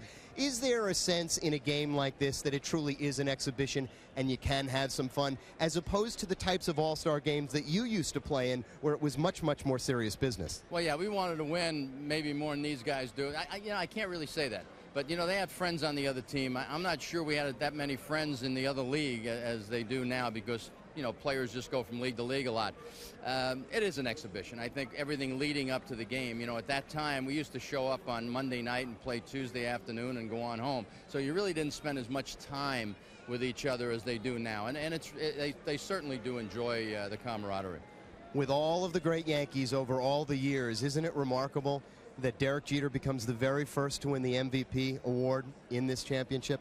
Well, Derek's only been in the big leagues for 5 years, but I know one thing: when you mention his name, you're going to think of Yankees. He's a very proud individual. I'm so happy that his parents were here to watch this, and I'm sure they're as proud as I am. You got an opportunity to manage David Wells once again, which I'm sure is an opportunity you'd like to have during the regular season and in the playoffs again if it was possible. You have a special relationship with him? I do. You know, we had an adversarial relationship for a time, but we talked it out and we argued it out, and we got to where we respect each other. In fact, all of a sudden after 2 innings, I felt a wet kiss on my left cheek, and I looked over and it was Wells saying goodbye and thanking me for allowing him to start. I have a great deal of respect for David, because during the last few years, he's turned into a guy with having a good arm to being a good pitcher, and he certainly you know, deserved this start, and I'm awfully happy for him. Joe Torre, a warm response for you here in this city, despite the fact that you all haven't always been the best of guests. Bob, let's go back up to you. Jimmy, thanks very much. A quick look back at some of what went on tonight, with the American League winning for the 4th consecutive time over the Nationals. They had a 1-0 lead in the bottom of the 3rd when Chipper Jones went to left center field off James Baldwin to tie it at 1. Top half of the next inning against Al Leiter of the Mets, Derek Jeter with the base hit that plates 2 and gives the American League a 3-1 lead. The Nationals cut it to 3-2. It stayed that way from the 5th to the 9th. But then the American League tacked on 3 insurance runs. The hit by Matt Lawton of the Twins was part of it. Maglio Ordonez then delivered a long sacrifice fly that plated Nomar Garciaparra. And this is the inning-ending and game-ending double play hit into by Edgar Renteria in the bottom of the 9th inning after the National League had pushed across a run of their own to make it 6-3. Garcia Parra to Durham and on to McGriff to end the ball game. And there's the final accounting. And we'll be back to wrap things up from Atlanta right after this. Well, Ivan Rodriguez, the great catcher of the Texas Rangers, got more votes than any other All-Star in either league. Ken Griffey Jr. held that distinction for the last 4 years prior to this one. Pudge broke that streak, and he helped the American League win tonight. Here he is with Jimmy Roberts. Bob, thanks very much. And Bob Costas makes the point that you have gotten more votes than anybody else. Is that meaningful to you? Well, it's nice, you know. I just appreciate that for the fans, you know, and I came here and enjoy it, and the good thing that we win today, and I have fun, and I think my team have fun also. To say that you are the prototypical catcher would be an understatement, because there are many who would like to be so much like you. But there has been some discussion that perhaps you would switch to an infield position, maybe second base. Is that in the plans for you? No. I mean, I'm as long my knees and my legs stay strong, I'm going to be behind the plate. There's some comments that I'm going to change position, but you know, I'm just talking that about 6-7 years from now, you know. But right now, I feel great. My body feels great. And I'm going to be behind the plate. As a young man growing up, what catcher did you look to as the one that you wanted to emulate? Well, I like Johnny Bench. I got a chance to see Johnny Bench on TV, Lance Parrish, Carlton Fisk, all those guys, you know, I like the way they play, and I get the opportunity to see in TV in my house. So. Interestingly enough, Joe Morgan, our color commentator up there, who, as you know, played with Johnny Bench, said during the game that you had an opportunity perhaps to be one of the best catchers ever. And as you know, he played with Johnny Bench. What's your reaction to that? Well, that's nice, you know, from Joe to say that. Just thank you very much, Joe. But for me, you know, I just consider myself like another player. So I got to go in the field and do my 100% every day. And when I just say I'm not going to play no more, I just look my number and say I got a good career. But right now, you know, I like to do good in the field every day and try to do my best in the field every night. Well, you certainly are doing well in the field every day and certainly did your best tonight. Thanks so much for joining with us. Good luck the second half of the season. Joe, Bob, back up to you guys. Jimmy and Pudge, thanks very much. Well, you and your National League mates never would have stood for this. 10 out of 13. They've got to make some changes. They better get a little more serious next time. Well, maybe next time McGuire and Griffey and Bonds and Piazza and Maddox will be healthy. That would have helped. That would have helped. Definitely. That was a lot of firepower that was left off this All-Star team for the National League. What do you look forward to second half of the season? Anything in particular? Well, I look forward to the Cleveland Indians actually making a run at the Chicago White Sox, because I think they need to be battle hardened, so to speak, if they're going to play in the playoffs, but I expect them to hold on. And how about those Giants as we look at Barry Bonds making a move on the D-backs in the NL West? The Giants are playing great right now, and they have a shot. I think the National League West and American League West are going to have some real races down the stretch. Joe, good to be with you again. Always great, Bobby. See you in October, if not before. Once again, the final score from Atlanta, the American League 6 and the National League 3. Coming up next on most of these stations, it's your late local news. Then it's The Tonight Show with Jay Leno. Among Jay's guests tonight, Richard Simmons. For Joe Morgan, Hannah Storm, Jim Gray, and Jimmy Roberts. I'm Bob Costas. You've been watching the 2000 Baseball All-Star Game on NBC and from Turner Field in Atlanta. Good night, everybody.